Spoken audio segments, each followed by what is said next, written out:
Welcome to the Boise State Esports Arena. Tonight you're joining us for Boise State's match in CRL. As they go up, they're trying to complete their season with an astounding winning record, already 10-1 throughout the season. Now they're ready to head up against their next foe and see if they can't go 11-1. I'm your host, Jacob Palmer, joined by Colin Junkin to go all of the action for you tonight. And Colin, 10-1 is a pretty impressive record for Rocket League overall. What has been the main themes throughout the season that have helped the Broncos achieve that victory? Their level of grit and sort of their attitude towards playing this game.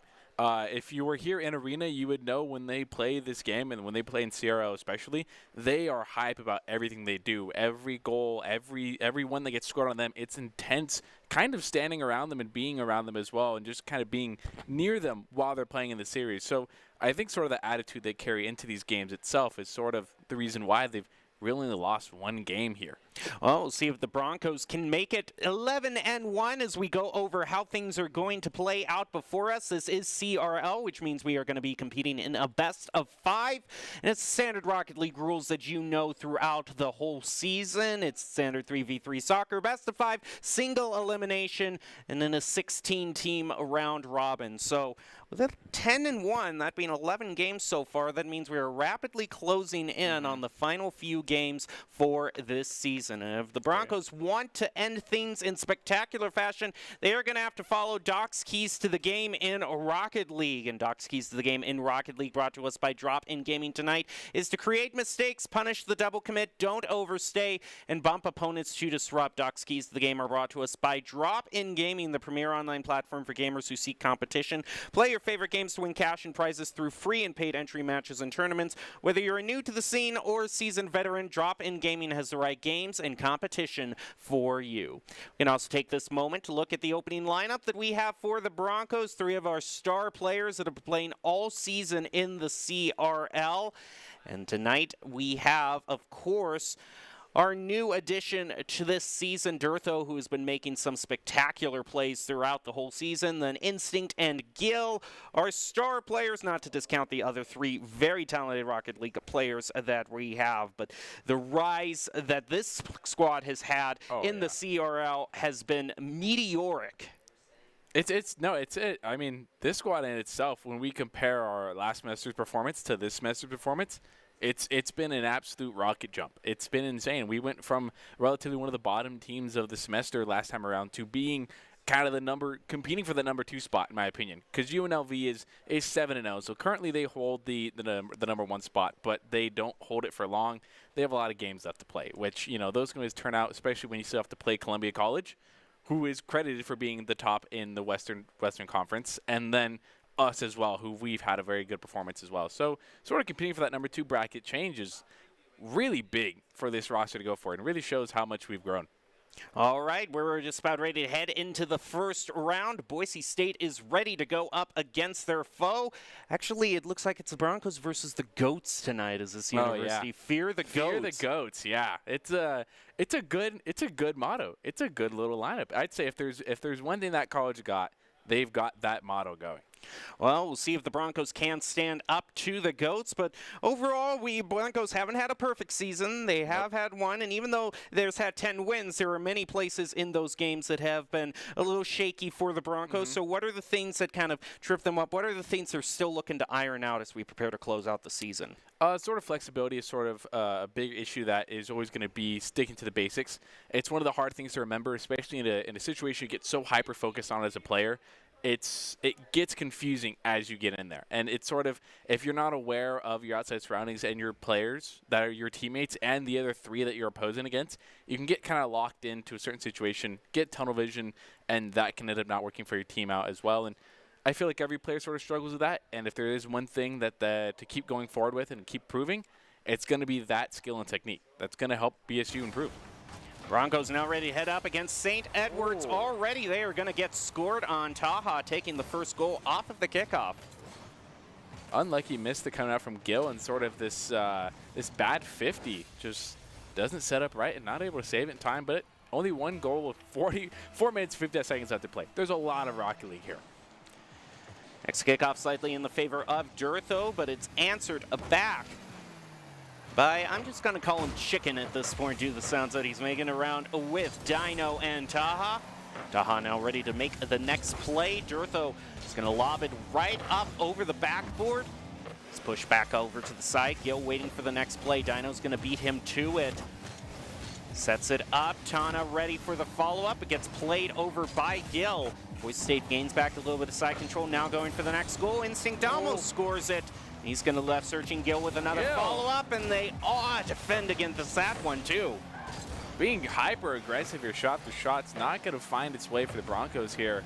Down's going to go and put it in reverse, try and contest his ball. Got to see the 50 onto Durtho. High in the sky, Instinct takes one off the backboard, not going to find anybody. Gil in the midfield is going to take a shot, hits the crossbar, it's out, and it looks like St. Edwards might have the rebuttal they need here before Durtho is going to be able to bang out the ceiling. Gets one. Is a second there? No, it is not. Uh-oh. Well, leisurely heading back toward Boise State's goal. Boise State still seems like they're going to slow play this. Dino takes it away from Instinct, leaving Gil to defend, but Gil whiffs on that one as well. Broncos seem a bit slow and clunky as they start things out against St. Edwards. Taha ready to try to take the shot against Gil. Gil is able to deny him. A follow-up attempted. Boise State keeps him at bay. Now a nice air dribble right in front of the goal. Is the follow-up? There it is. And Gil barely finding another save. Kind of as the turntables turn here, St. Edwards put a lot of pressure on Boise State's goal. Durtho with the redirect. Bar down, doesn't quite get it. Gil's going to get 50'd in the air. Down's going to clear out to midfield, leaving Durtho with the possession. Does get it. No pass out to Gil potential. Up in the air, Durtho going to get a 50. Gil off the wall. Now trying to make a read off the corner. Oh, just barely misses it. Leaves Instinct the follow-up here. Durtho's going to rotate back to boost. Not a lot of boost on the side of Boise State. Durtho's going to make a good challenge sitting after the sidewall. Leaving Chicken out. Does get bumped Gil. Leaving that a little bit open, and St. Edwards has a chance to score here, put number 2 on the board here. Not for the Broncos to answer, though, quickly. Oh! Gil's going to go and put it in net. Tied up. Just what the Broncos were looking for, put a bit of spring back in their step. Durtho with a nice demo. Instinct clearing out the goal, getting rid of the one goalie St. Edwards had, and it leaves the Broncos tied up. Tied up, 2 minutes, 29 seconds left. Still a lot left to play here. Could be anyone's game, and especially with BSU not showing a whole lot of pressure to put out that's worth noting. Dino's going to get a good clear 50. Gil out to the sidewalk, off the ceiling. Cluck didn't have it. Instinct's going to get a demo, leaving out for Durtho with the pass out to the sidewall. Cluck having possession, going to look for a clear. It gets dunked by Durtho, but not going to find anything out of it. And double demo coming out from Dino here. Taha ready to make the play. Instinct, the only one left, is able to save it. Now with the full respawn in effect, Durtho's going to take it up the ceiling. The ball gets grounded from there. Instinct just gets a slight tap out of that. Ball heads over to the side. Taha with the air dribble. Boise State is going to take that away from him. Push it back into St. Edwards near corner. Instinct doesn't get the shot he wanted. It's going to leave it for Gil follow up, and Taha's all over that with the save. Durtho with one touch, might have this backboard, doesn't quite get it. Gil's up, going to send it up the ceiling, might be in dangerous territory for BSU here. St. Edwards not able to capitalize on it quite yet. Durtho's there with the beat. The big play coming out from Durtho, putting the Broncos up 1. Nice play by Durtho, is able to beat Taha to that 50. Drives it in almost perfectly aimed in the lower right corner, and the Broncos now up 1. About a minute to score that goal. St. Edwards' clock is running down here. Might want to turn on the afterburners, make something happen as Instinct's in the air. Doesn't find anything on it. Gil sends it up off the backboard. Dino with the push back over toward the other goal. Instinct leaves it for Durtho, pushes it back over to the corner. Gil on the near post. Dino's going to play it above him, set it up for Taha, who can't duck it down because Instinct is able to find the clear. Dino's going to try again, a shot back toward the goal, saved by Gil. Gil tries to rotate up the field. Taha pass back over to Dino. Durtho takes it away from him. Instinct shot on goal, right open, and Boise State goes into a 2-goal lead. the demo plays coming out in the critical moments for BSU is really important here. Dirtha with that the level of gameplay knowledge that's needed. Actually, demo on somebody respawning. That's unfortunate. 3-1 for the Broncos here. 30 seconds. Ball pinched off back over to the side. Instinct tries to leave it or play it himself. It goes flying over Gill with just 25 seconds left. The Broncos have a comfortable lead. As long as they can maintain control of that ball, they'll be looking good. But Dirtho gets demoed when the Broncos on the back foot. Instinct gets a save over to the corner. 10 seconds left. Follow-up was attempted there by Cluck, but he gets demoed. It's set up in front of the goal, and the ball gets grounded. Boise State with the first win against St. Edwards. So we're just looking at this heat map here with a lot of bit of total shots, boost percentage used, and side control. All goes to the Broncos here. St. Edwards put a little on their back foot here, and the heat map shows a lot of shots made from just outside that black box here for Broncos, and shows a little bit of the accuracy, the consistency from BSU here. Yeah, everything's very tightly grouped up. Three of the goals, I think, they're from their positioning on the field. None of those were straight shots into goal. All were just kind of cornered and aimed right where you want them, in the corners of the goal. So Broncos really showing not only a great level of individual play, but the coordination. One of the goals, Instinct clearing out, was able to get a beautiful demo to be able to bring the Broncos back into the game and equalize it. Oh, yeah. Having that next level kind of game sense goes a lot forward for your team. And just, it's one of those things not a lot of players think about going forward, but at this higher level, it's something that needs to happen to clear out the net, or else you're just going to see these really difficult shots get blocked by good defenders. So it's a good thing and an improvement that I think our starter squad here has really made a leap forward on. Well, the Broncos are going to have to get 2 more goals if they want to close out tonight early, but St. Edwards showing a bit of a surprise there with a very early goal in the first 5 seconds. Yeah, first 5 seconds, but sort of St. Edwards needs to keep that pressure up, but you can't score a goal in the first 5 seconds and not answer back for the rest of the 4 minutes of the game. They need to put a little bit of pressure on the Broncos here and kind of make them panic. Dirtho leaves it for Tan. Tries to play it over Tana. Isn't going to be able to win that. Ball now, a lot of fighting in midfield as it's left up for St. Edward. Dirtho with a slight shot back over to Instinct. Now Tana has it up off the field. Does get pinched off, though, by Dirtho.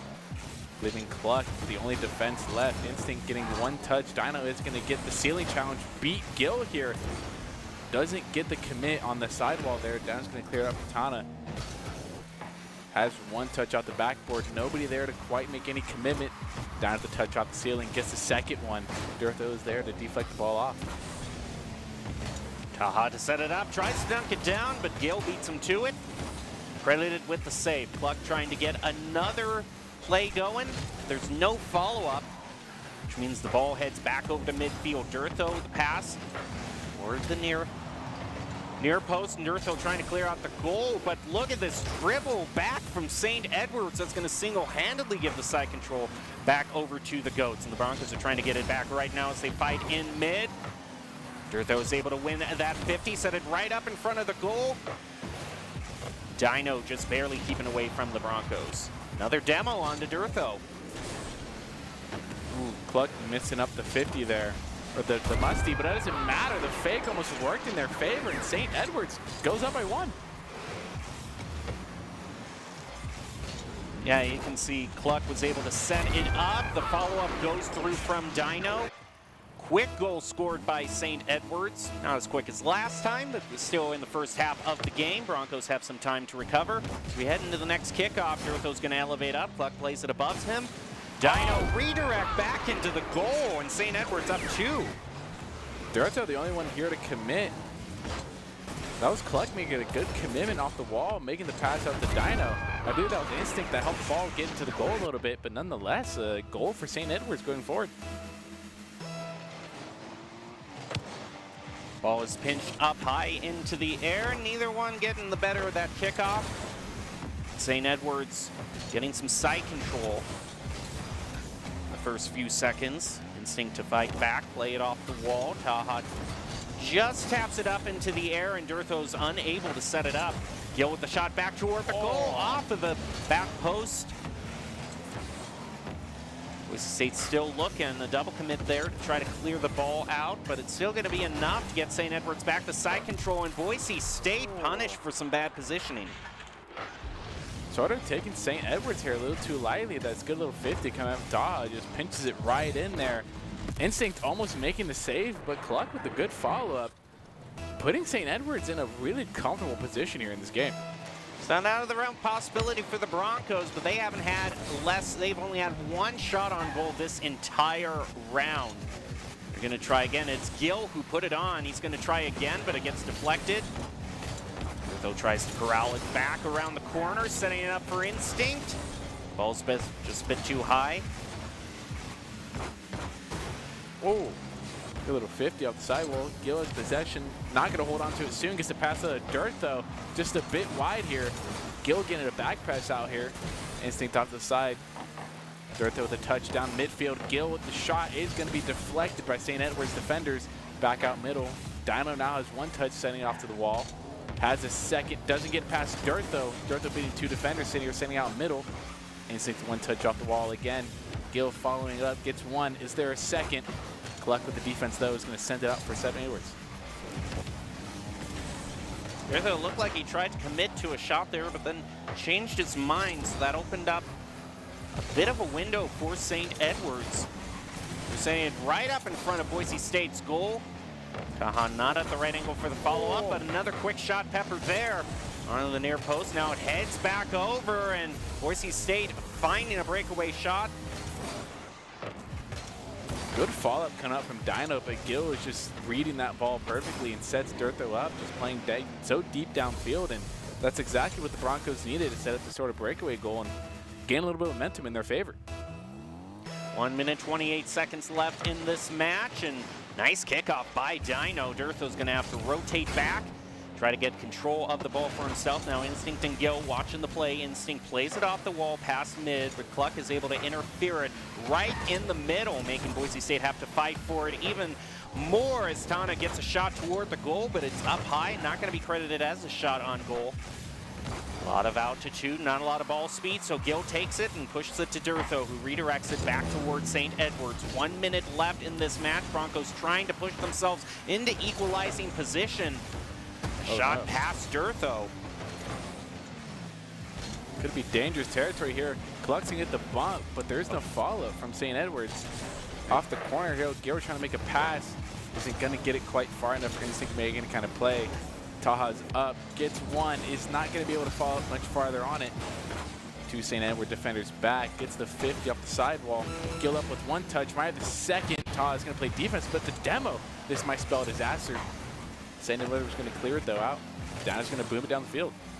This is way too much time that the Broncos cannot afford to spend. Durtho is going to set it up. Taha is able to stop the play.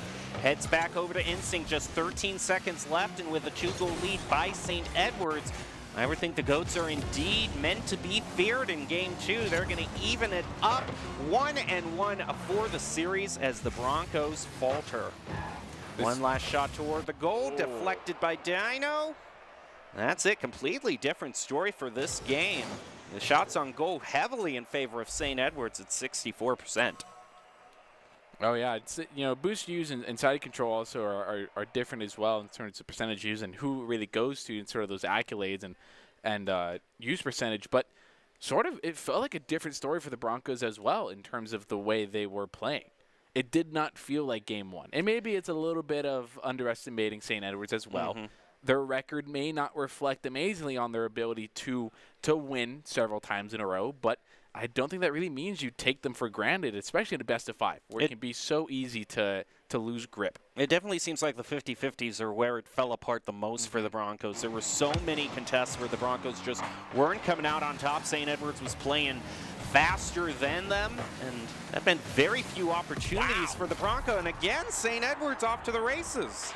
Just as you're talking about 50s here, I mean, Gil not getting the most favorable one, and Cluck just going to put a perfectly placed shot, bottom right bins. Durtho not able to save that. St. Edwards rallying back against the Broncos. Instinct is able to cheat up on that kickoff. Dino answers back, gets a double touch on it. Gil can't quite take it, is able to deflect the shot somewhat back over into the corner. And Durtho gets demoed from behind. Oh no. Oh, what a save coming out from Durtho. Gil making the misread is going to be saved. Taha now in possession of the ball after being cleared. Instinct's there, getting good 50. Putting a lot of pressure on Cluck here. The pass out mid, Dino has possession. Instinct's going to miss the bump. Dino with one at the sidewall. Durtho there immediately answer. Isn't going to get it off the back wall. Instinct now at the backboard. Is there a BSU defender there? Or attacker? I mean, Gil with the one. Durtho might have a second. Is going to be cleared by Taha.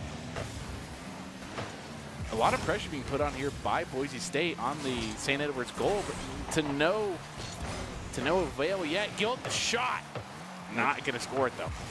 Takes a bad bounce off of one of the goats and up into the crossbar, so Boise State has to try yet again. Instinct first starts things off with a demo. The ball's too far back on the field to take a shot on goal off it now. Taha elevates up, redirects, back over to Instinct, just pushes it off to the corner. Taha shot on goal, it's well placed, but it's a bit wide. Durtho doesn't have enough boost to complete this though. Isn't going to be able to steal in the back. Is trying to get a little bit of bump here. Instinct looking for a pass out mid to Durtho from the cross. Doesn't quite get it. St. Edwards keeping it alive as Gil 50s it back over their net. Dino trying to place a little bit of defense. Isn't going to find anything. Left with the backwards touch.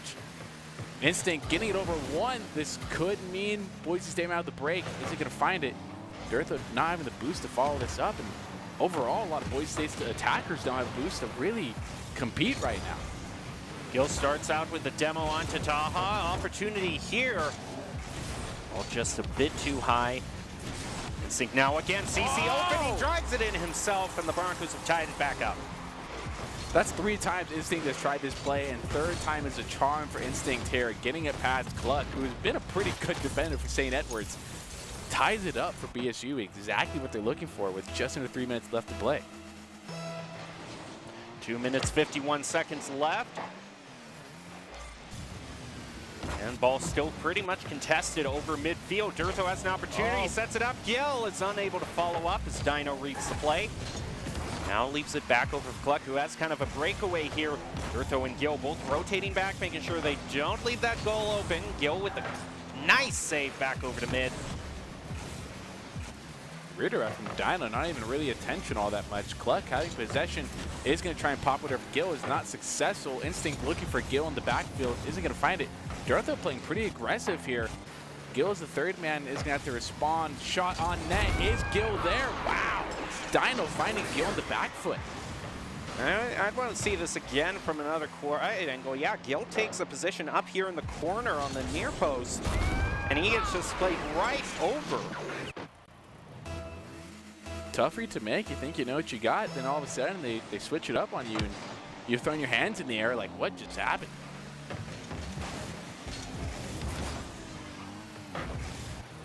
God, might have a shot. That's an open net for Boise State. Yeah, Boise State getting punished time and time again for these open goals.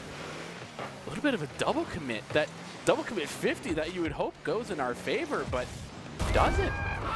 And here St. Edwards is kind of running away with it with 2 minutes left. Still time for the Broncos to make a play, but shots on goal have been pretty sparse in between. Gil trying to play it around Taha on that cheat from the kickoff, but is not going to find it. Instinct sets it up again. Shot back toward goal, played right over Durtho. Gil shot back lob toward the goal, and it's easily intercepted by the Goats. Dino trying to get over one. Taha has possession. Is going to good pinch out here. Durtho with pass out mid. He's going to be intercepted by Dino. Instinct down possession. Got 1 goal before. Not going to be able to get for the Broncos again. Gil off the sidewall again. Gets cleared out. Cluck is up. He's going to be beat by Durtho though. St. Edwards still having a lot of possession off the ceiling and just going kind of back and forth ping pong style here. Dino pushes it back over toward Cluck. The shot up the field. Instinct tries to pass it to Durtho, but Taha has other plans. Still keeping the Broncos on the back foot. Now 1 minute of that 2 minutes left has drained away, meaning the Broncos have to make it come alive here. Durtho shot back toward the goal, and Taha pushes it over to the corner. Dirtho still in possession, is not going to get a quality touch on this. Sending it back over to BSU's side. Dino getting one up. Cluck there to follow it back. The pass down to Dino. Up off the ceilings. Gil able to respond. Is going to be able to as Dino runs out of boost. Todd putting a shot on net. It might be in. Wow.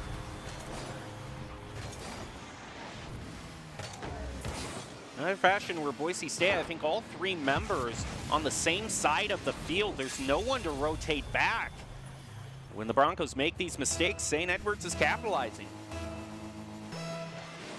Getting caught off guard so many times here. Cluck getting a really good bump there, leaving Dirtho to get a little hook shot. Doesn't find anything. Might have a second pass out to Gil. Just a bit too high. It's not going to find any success with it. Instinct is here to play a little bit of defense, and with just about 20 seconds left, they've got to find 3 goals, which seems like a near impossible task here.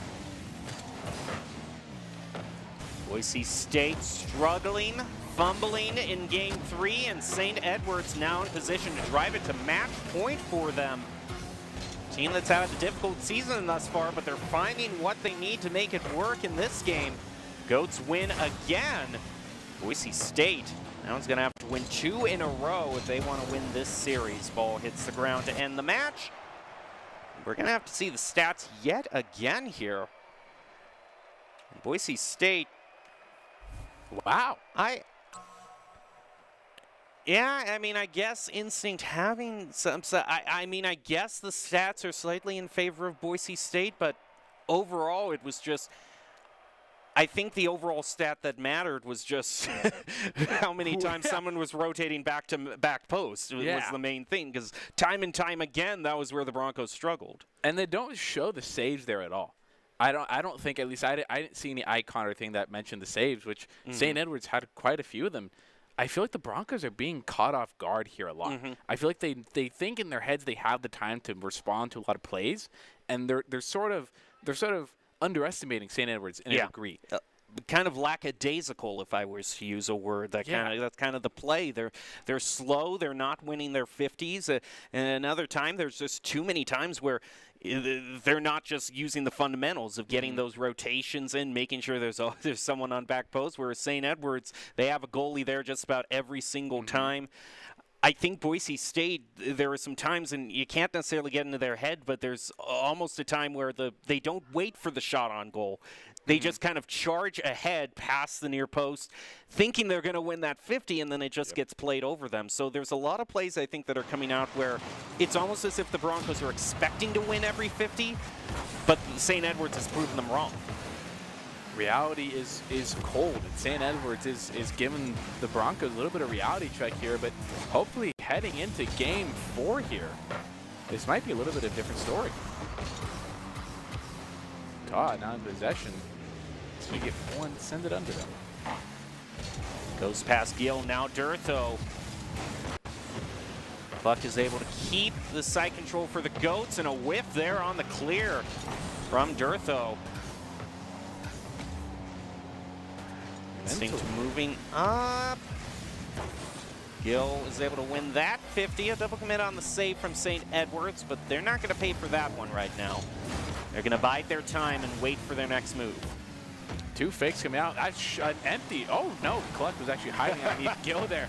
I was just about to criticize there, but no, St. Edwards surprises every time.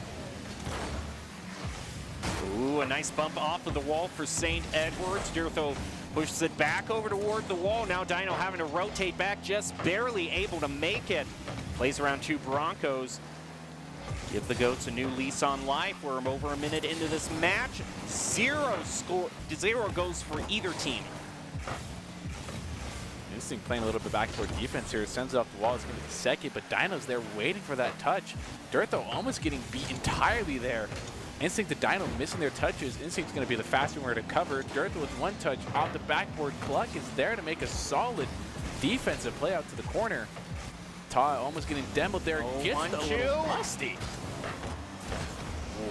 Broncos pulling out a little defensive sequence here. Only 3 shots on goal for the Broncos, but it's still more than St. Edwards. But overall, I'd wager side control has been very much in favor of the Goats. Broncos trying to change that as Instinct drives it around the corner, sets it up, but there's no follow-up.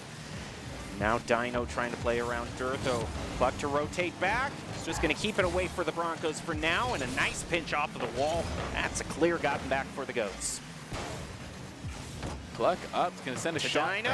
Wow, Dino was picking that one up. Just barely flying over Taha. Dino whipping on that means it's all up to their goalie, and comes through in flying colors. Another save for the Goats.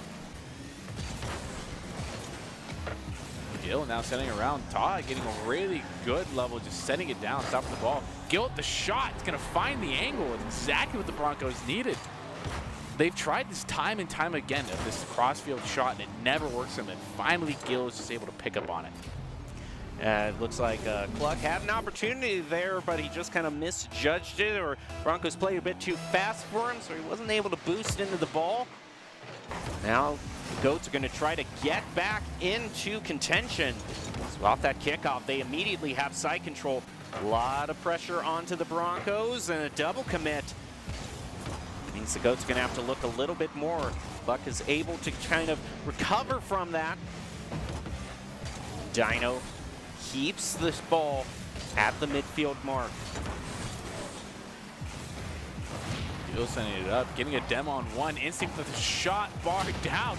Taha making another great save for St. Edwards here. Still staying on the ball here, gets it past Instinct, an open net. Broncos not expecting that at all. It was Taha who came alive. After the double demo, Taha was not only the one who was just single-handedly defending St. Edward's goal, he also single-handedly got a goal for the Goats. So what a player of the game, Taha, coming alive. I'm a little taken back by that goal. I mean, I understand the sort of confusion of not expecting that angle, but the defense on the Broncos side has not been as solid as we've seen in other CRL games. And Gil just kind of sending it downfield, trying to get any kind of shot with, hoping to give them a little bit of pressure here, but it's just to no avail. Cluck just barely able to stop the shot on goal. Follow up by Gil is not found. Watch out for the shot from Durtho. Taha takes it. Another save credited over to the Goats, and a demo onto Durtho. Gives the Goats some time. He's going to try to go over Gil. It's still left up for the Goats to try to make a shot. It bounces off the backboard, and just with 1 minute left, neither team showing too much weakness, at least as in the final minutes of this game. Sort of tied here. We're getting to that 40-second mark. Once you get to that 30-second mark, a lot of players start feeling that pressure of wanting to play the game. More or less, is Boise going to force the overtime or try and finish it off? Cluck with the fake, send it down. Taha off the backboard is going to be cleared, though, by Instinct. But still keeping a lot of pressure here from St. Edwards. It's Durtho shot back toward the goal. It's way high up, so it has to be followed up. And Instinct gets it deflected off to the corner. Taha gets it past mid. Cluck is able to ground it. Back to Instinct. He's going to be contesting with Taha. Who is it able? Oh my goodness. What a shot. In the final seconds, the exact play that Instinct needed. Durtho making the excellent read on his teammate.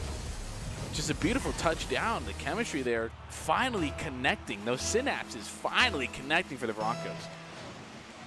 St. Edwards would have to score right now, but they're going to have no time. They can try to keep it up in the air.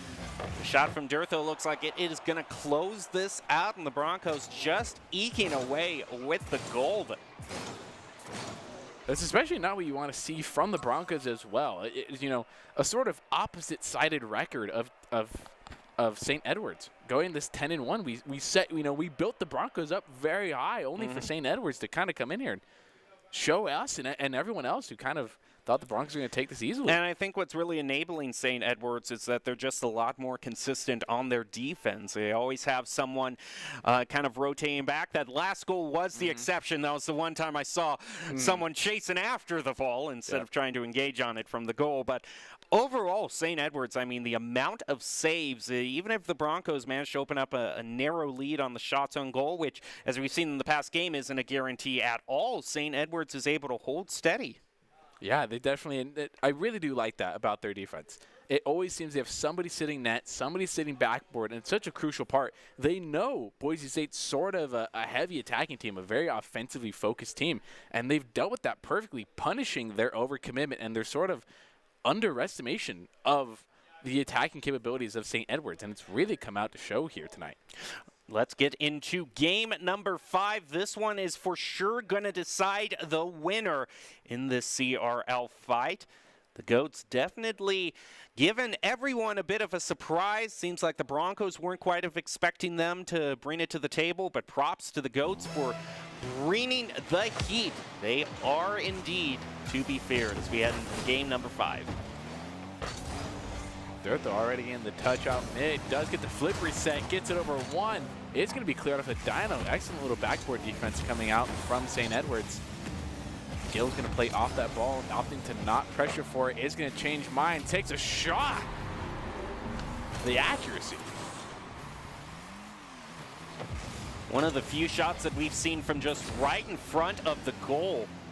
Gill manages to put it right into the corner. Looks like St. Edwards is the one who's caught off guard for that shot. After so many shots that the Broncos weren't expecting, now the Goats fumble a bit. Ooh, Dino getting it over one. There's there to save it. Taha is quick on the ball again, setting it up around 50'd out. Instinct is going to be able to clear it. Cluck up playing fast here. Might catch Gill on the back foot. Isn't going to be able to. Taha getting a 50. Dino now up off the backboard. Pinched with the wall from Dirtho. Looks like it's going to be cleared by Boise State. Dirtho up, might get one. It's not going to be able to, though. Dino elevates up, shot left back, and a shot toward the goal is just denied by Dirtho, just barely. Playing for the team, definitely. Dirtho up off the ceiling. Gill is going to get the demo on there. Instinct now getting a touch, does get it, but it's not going to be enough or elevated to defend or fool St. Edwards defenders here. Sent off to the sidewall here, getting a quick little reset. Instinct isn't going to be able to get the 50. Cluck now with possession, gets it over Gill. Dirtho not getting the quality touch there. Taha might have a shot. It's going to be deflected out, though. Nano just able to win that 50. But it's not enough to get some solid side control. Broncos are fighting back enough to make a lot of contention happen in mid. Dirtho get the double touch and going to be denied by Taha. The first team to score the first goal here, I honestly believe, is going to be the team that is going to be able to create more breakaway goals and really kind of demonstrate who's going to take this series as we are in game 5 here. Instinct setting it off. Just under 3 minutes left. Broncos might find a goal here. The little defense coming up for St. Edwards. Shot played back over Dirtho. Now Dirtho takes the shot. Instinct with a redirect back toward the Goats' goal, and Taha is just barely able to get back there in time. Oh. Shot is going to be sent off. Instinct might be able to make the read. Dirtho is up. I guarantee you Dirtho is playing this off the ceiling here.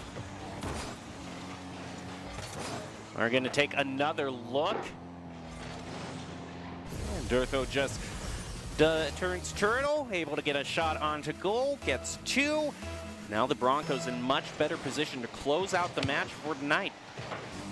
Do you want to know, I was wrong. Dirtho was not off the ceiling. I've just seen him bit off the ceiling so many times it feels like second nature for him. Sure. Yeah, Dirtho is definitely a talented aerial player. Taha now playing back to Instinct in mid. Cluck is not going to even allow it to go ahead to Dirtho, so Dirtho has to rotate back. Gets a tap on it. And able to set it up. Talk about setup. Right above the goal for St. Edwards, but before it can reach the ground, a demo onto Instinct.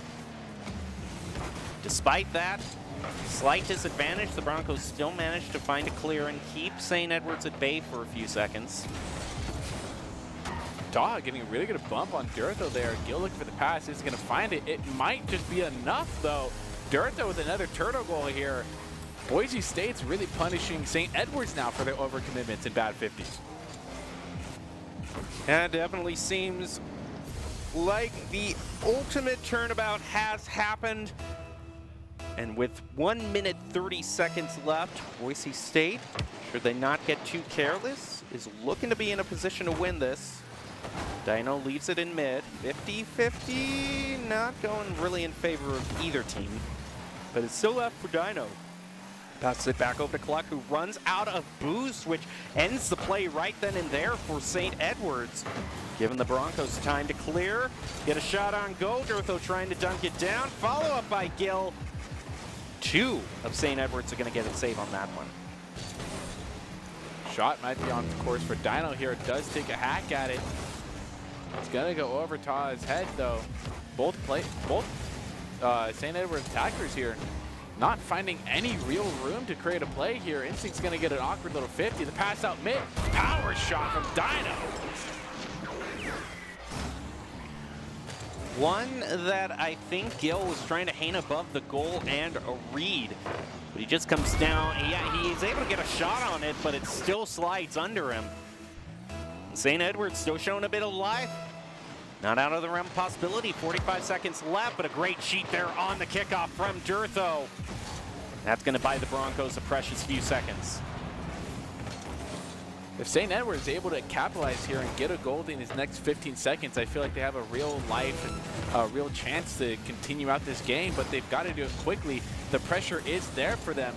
Cluck is going to get one touch. Instinct clearing it out. Ta, the only defender back here, not a whole lot of boost to play with, is going to pick up a big pad though. Instinct there, not able to quite get it. The car control just didn't quite line up in that moment. Pass out of Ta, it does get one touch up. Is Dortho let it read it? Does. And as the countdown winds down, it looks like Boise State might be taking it. Oh, and one last goal from Instinct. Should be the final nail in the coffin. Broncos still able to come away with the win, but by no means a clean victory for them. The Goats put up a valiant fight, caught the Broncos off guard on multiple occasions. Just with 3 seconds left, we'll prepare to close this out. That's going to do it for this game. If the ball hits the ground, which is still keeping elevated up, but there it goes. And that does it for this CRL match. Boise State winning yet again and goes to 11-1 for the series. That's going to mean 12 games out of this 16-team round robin are in the bag. So we are just down to the last 4 games. Looking from here on out, it seems like it's gone by so quickly this CRL season already. Oh yeah, and you know, playing 3 games a week is a lot, especially with so many quality teams as well. And it felt very fast. And I think St. Edwards just kind of showed that. Even the teams that are kind of at the lower end of the bracket, you can't count anyone out because just get to CRL is a big task. Yeah, you have to get through the qualifiers and you have to play through that. And yeah, they do unfortunately unofficially end the season out 0-11. They were eliminated prior to this match, but I sort of find that interesting. It's almost like they had nothing really to lose, and sort of I feel like our own team as well kind of didn't quite respect the underdog perspective as well. And I feel like them showing up and putting 2 games against Boise State as well really does kind of put the fear of losing and potentially losing to a team that didn't quite earn the win, in my opinion, record-wise and standing-wise. And yeah, with just 3 games left to play, it's a lot left for Boise State on the table. So do you have anyone in particular, though, you want to give a shout-out to on the side of the Broncos for kind of still allowing them to get the victory? On the side of the Broncos, I would, obviously Dortho is a big point of there, but I'm really going to have to put on Instinct here. I think Instinct showed up in a couple clutch moments, not only as a defensive third man, but also putting quite a few goals on the net when the Broncos were not winning their games. And I feel like that's where the player of the game is going to end up heading out to. All right, well, that is going to be it for this match. We've already gone over a lot, but do you have any final thoughts to close it out? And sort of final thoughts, besides the game, the last 3 games, the only thing I have to say is, we play UNLV and, we play Missouri and we play Oregon. That's just what's next to look forward to. And what a good player, someone who isn't even on the team, reality. It looks like it is, in fact, Dortho, if I'm to judge. But I think Gil, it's Gil. Instinct or? Okay, it is Gil. Gil. Yep. Okay. Gil is your player of the game, brought to you by Idaho Central Credit Union, who believes a great player makes a team more successful, just like how Idaho Central helps its members achieve financial success. Gil is your ICCU player of the game. Great play all around by the Broncos. That does it for their 12th match of the CRL. Have a very impressive 11-1 record. That's going to do it for us tonight, but you're going to want to tune in next week to see how the Broncos close out their CRL season. For now, though, we'll leave you with the top 5 plays of the game, brought to you by the Idaho Army National Guard, who invites you to take your impressive critical thinking skills into real time. More than 10 jobs offering a $20,000 bonus and your degree of choice paid for. The Idaho Army National Guard is one of the best teams to join out there. We'll reach out to them on Twitch at iGuard Gaming. It's going to do it for us tonight. Enjoy your top 5 plays.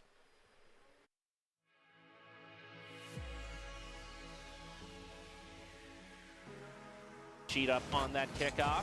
Dino answers back, gets a double touch on it. Gil can't quite take it, is able to deflect the shot somewhat back over into the corner. Durtho gets demoed from behind. Oh no. Oh, what a save coming out from Durtho. Gil making a misread is going to be saved. Opportunity here. Well, just a bit too high. Instinct now again. CC open, he drives it in himself, and the Broncos have tied it back up. That's 3 times Instinct has tried this play, and 3rd time is a charm for Instinct here, getting it past Cluck, who's been a pretty good defender for St. Edwards. Ties it up for Ceilings. Gil able to respond, is going to be able to as Dino runs out of boost. Todd putting a shot on net, might be in. Wow!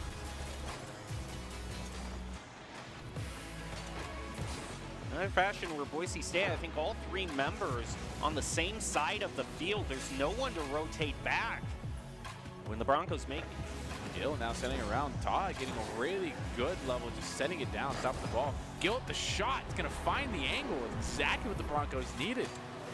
They've tried this time and time again of this crossfield shot, and it never works for them. And finally, Gil is just able to pick up on it. And it looks like Cluck had an opportunity to save for St. Edwards here. Still staying on the ball here. Gets it past Instinct. An open net. Broncos not expecting that at all. It was Taha who came alive. After the double demo, Taha was not only the one who was just single-handedly defending St. Edward's goal, he also single-handedly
Boise State Esports Arena, and you are watching the VAL, I guess, almost end of Phase 1 here, as last tonight, whoever wins this will be going into Phase 2, and the loser will be going on to the winter. I'm your host, Brandon Kozianski. Joining me to call the action today is Colin. And Colin, after, I would say, these matches Boise State had their first loss 2 nights ago against Wichita State here, how do you think they bounce back for a game like this?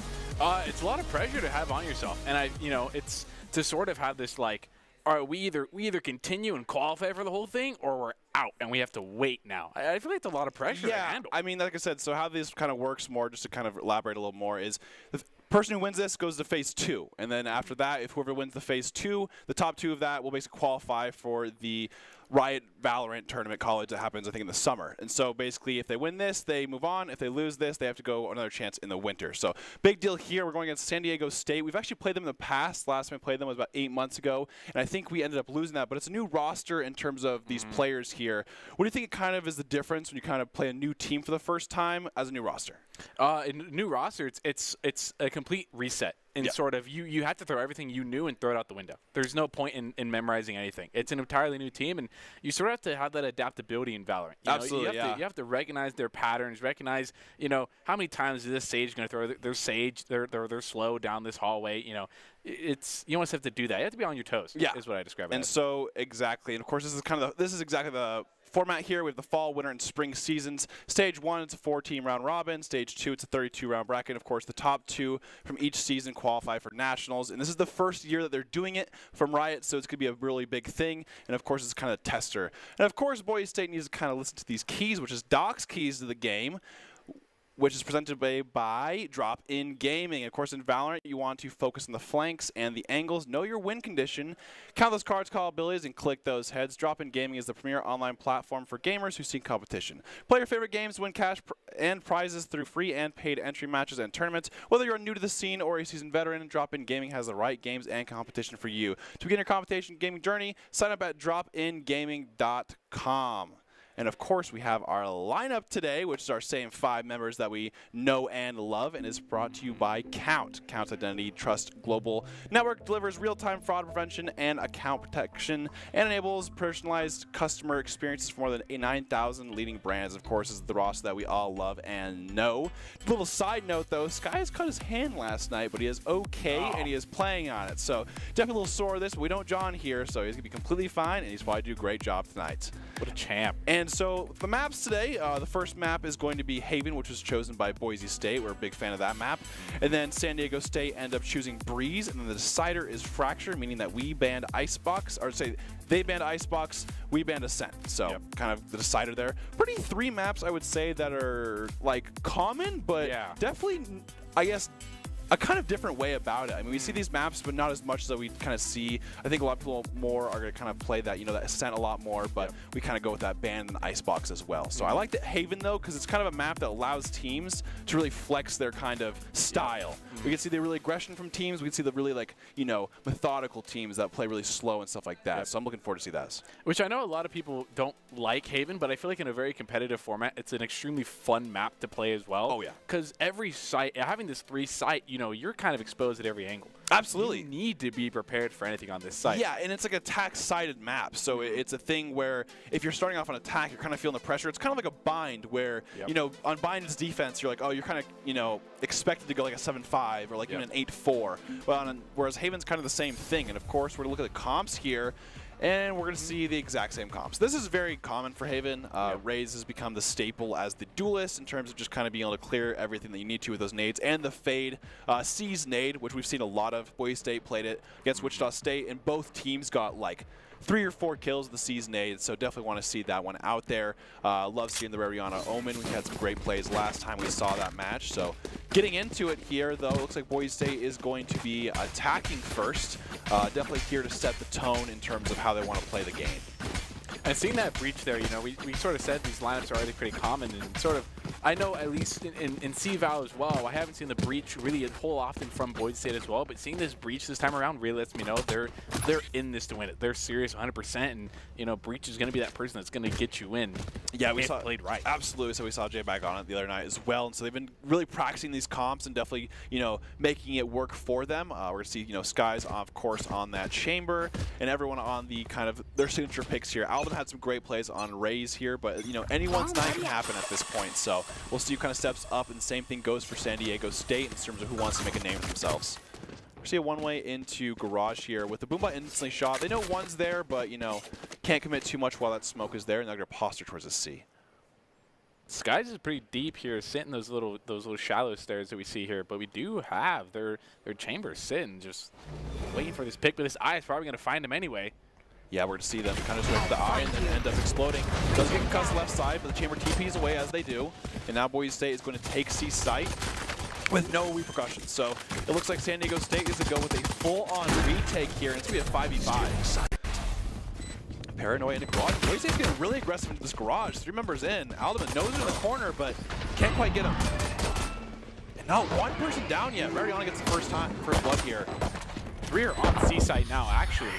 Maybe should put him in an amazing fight here. Almost nobody going down inside of BSU. And A-Dog is going to take 3 down now anyway. And what a fun round that is. And that's kind of sometimes the Haven style. I think, you know, the one thing that Haven and Breeze kind of have in common is sometimes when you're in a disadvantage for site, you just let that retake happen. And that's exactly what San Diego State did. But I really like Boise State not just letting them come to them on that retake. You saw them take a Garage control, and it made it so much easier to kind of hold that site after that. So great job there for Boise State. I like the util usage. And of course, you know, take that first round, and now it's time for the bye. And not a lot of util was committed on the side of San Diego State as well. Yeah, exactly. I mean, at least we didn't see a whole lot of it. It might have been committed on Seaside itself, but and we're seeing Alden actually go with the Vandal buy. Big fan of this one in terms of just buying the straight outright Vandal. Gonna be looking into great shot by Aldum. Gets one already down, so Boise State up 1 in the advantage. Still playing a pretty decent default. We're seeing Skies still playing that C long. Now he's TP away. Watch the flank. Ooh, Stan is sitting in short, and not one person in Boise State is clearing it yet. They're gonna have to be, you know, cognizant of that. He could be short. Skies could get timed here. Only has a little bit of classic here. Does get called out. The ping isn't quite down yet and goes down. And last player standing. Down to the last person with 5. Boise State left. Spike planted. This is a near impossible challenge with, I believe, only a classic. Yeah, I mean, he's going to look for 1, and if he gets 1, that's great. But he has to make sure that he basically dies this round, because you don't want to have the eco messed up for the next round. Mariana gets that kill. I think it was, you know, it was good that Boise State was definitely knowing that, hey, we didn't clear short, make sure we clear it, and we clear it like right. Oh, yeah. You know, you don't want to, like, you know, kind of half-baked clear it in terms of having to die from that. So all 5 members stay alive, so they are to keep that Vandal and that Bulldog, so definitely big ones for them to hold. Which, you know, those players that Alderman got eliminated are definitely going, he bought a Vandal second round. You know, they're a little mad. Absolutely. And the biggest thing is now Aldum gets the chance to kind of have that hero Vandal in terms of he is now even with kind of the enemy team here, and he's going to look to make some plays happen. And now this is San Diego State, of course, you know, full buy round, so they have the slight advantage with these guns. We saw the C's nade being used by San Diego State into the short room there, but not anything found. So now they have no nade and no C's. Damiu does dog the entrance to the B. Not going to make a whole lot of commitment into Garage. This chamber is here. Does get 1, though, on Alderman. That's that Vandal down. It's going to be picked up, though. C-site in of itself is pretty clear for BSU. Yeah, once again, they're getting full sight here. They are down a man, and they don't have the guns necessary. But look at Sky's position here. We're seeing him flanking into Garage, and that's going to be the big factor in this round. Daimyo does seize him. Ooh. Oh. Yeah, say. Oh, Sky's on the flank now. Gets 1. Doesn't get the second one, though, unfortunately. Now it's a 2v4 here. And J-Bag is just sitting close in the smoke. Does time and get 1. Enemy remaining. Gets 2. Oh, and just like that, they do go down. But I think Boise State overall is fine with that bonus round. They get 3 members of San Diego State down. Therefore, they kind of get that eco dent in there, if you will. And now it's going to be that 2-1. Yeah, you're totally okay going forward here, especially mental-wise, moving forward. Just losing that round, you're sort of already like, all right, you know, we're not going to push it too much. And sort of looking here, you know, A-Dog almost has ultimate as well. Strike is pretty close to it. I'm sorry if I absolutely butcher this name. Hesif, I imagine their fade. is pretty close to it as well. And on the side of BSU, really only have our Omen as well. Yeah, I say there's no really too much of ult econs available here. Ult orbs can definitely change that for either team here. We see J-Bag as one off the Rolling Thunder. We could definitely keep an eye on Boise State, maybe playing for an ult orb and playing off of it. But it seems like Boise State is going to do the usual here. Going to default, and we're going to see actually Rays from San Diego State get really aggressive on that A-Long. Been aggressive for the past round. It's got the Vandal as well. Rihanna might look for a pick here. Sort of sit in and smoke that chamber was. Getting aggressive. Daimyo gets a great shot onto that one. He gets some space on B. Boise State not fully committing yet. Maybe looking to go C or things like that. But Sky is still playing C long. Let's see if he clears left side. Oh, just like that. They get two at the same time. Hessiv taking down Daimyo, though. Yeah, it's going to be a big, kind of plays here for San Diego State to get this round going. They're going to have C available. I kind of like how they're playing this pairs of two for San Diego, kind of having the best situation possible for them. Rihanna might have a flank on them as well. They might not clear him in window. They actually pushed up. Oh, we'll see. Last player standing. Say still gets the reaction faster, though. Does trade 1-for-1, though. Great flash by J-Bag there, and they're taking the round. Boise State 3-1 here. And now San Diego State should be able to buy next round, or if they force, we'll see the money here. They're actually going to have to save here because they forced the other two last round in terms of the people who lost their guns last round. So that kind of shows you that bonus does matter here in terms of, like, now San Diego State has to commit to a eco. Oh, yeah. Totally completely eco. We do see a little bit of the Shorty Bride out. Yeah. Probably looking for a miracle play here. Even getting one with that is sort of like big, big whoop-de-doo. No sarcasm there, but yeah, that is looking for one, really. I would say if you get one with your Shorty, I think you got your value with it. You basically get like the value of the buy that you got. But San Diego State actually play all three off site, but instantly going to C here with Boise State being on it. And now they're going to C once again. Right away. Let's get dogged out. Oh, wow. Sven gets a great pick on Disguise there with that Headhunter out. Now, Boise State is still down a man, and J-Bag's quite low too, so San Diego State definitely has the room for a Thrifty here. Depends how their ult usage is, though. J-Bag does have the Rolling Thunder, as well as both Fade Ultimates ready. They're just still good. I imagine they don't commit any ultimates here at all. Yeah. Oh, through the smoke. Stan just sprays through. Here comes the Rolling Thunder here for Boise State. Wow. Gets two members, but not going to push off a bit. No one taps just yet here. Ooh, out trying to go for the flank, but doesn't go down. Classic. He's shooting him. Now a 1v4. Oh, just like that. San Diego State has a great Thrifty round. Kind of seemed like, Boise State had a great, I would say, attack there at first. They got a lot of space, but the thing was, San Diego State definitely played their numbers and kind of their, I guess, Thrifty right. Yeah. They got a lot of damage through smokes. They shot through. They got one pick on Disguise, kind of used it, and then waited for it. And they read Boise State's Rolling Thunder as well because two were playing on the backside there to save them. They played that exactly how they needed to, and now they sort of have the money to have a little bit left over to potentially lose this round and still keep going forward. And a close game we see coming out absolutely. Here, 3-2. And we're seeing Boise State go with more of a half buy, definitely ecoing for the next round here. And we have seen Boise State do just as well in these Thrifties, but Daimyo goes down right away, but Alden gets a pick onto A-Dog. Oh, San Diego State definitely feeling pretty good with this mid here. Ooh, Stan is getting really aggressive here. Ariana tries, but run for the nade there. And now it's tied up here. San Diego State tying it up 3-3 for Boise State, and does have full ultimates for their side as well. So definitely have to keep that in mind. And a lot of money to work with as well. Absolutely.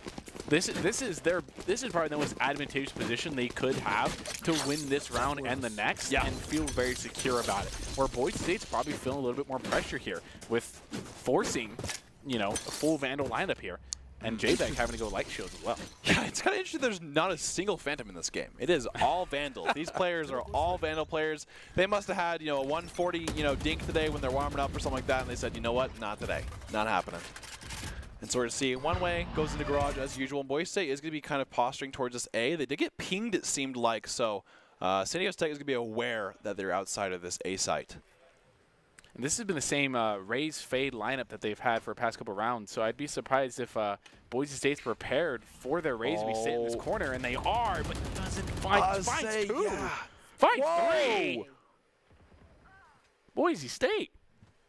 It's still alive with 30 HP and a ulti and a nade ready to go. And you know, it wasn't even them not clearing him either. They did. It's just he got 3. So it was just, you know, unfortunately, just, you know, the no util dry peaks trying to do 2 at a time. And oh, look at the flank here. Stan gets a 4K. He's definitely starting to heat up here. This is 2 rounds in a row where Stan has gotten 7 kills total. So definitely have to kind of make a conscious effort to slow him down. Stan's back, hurting a little bit after that round.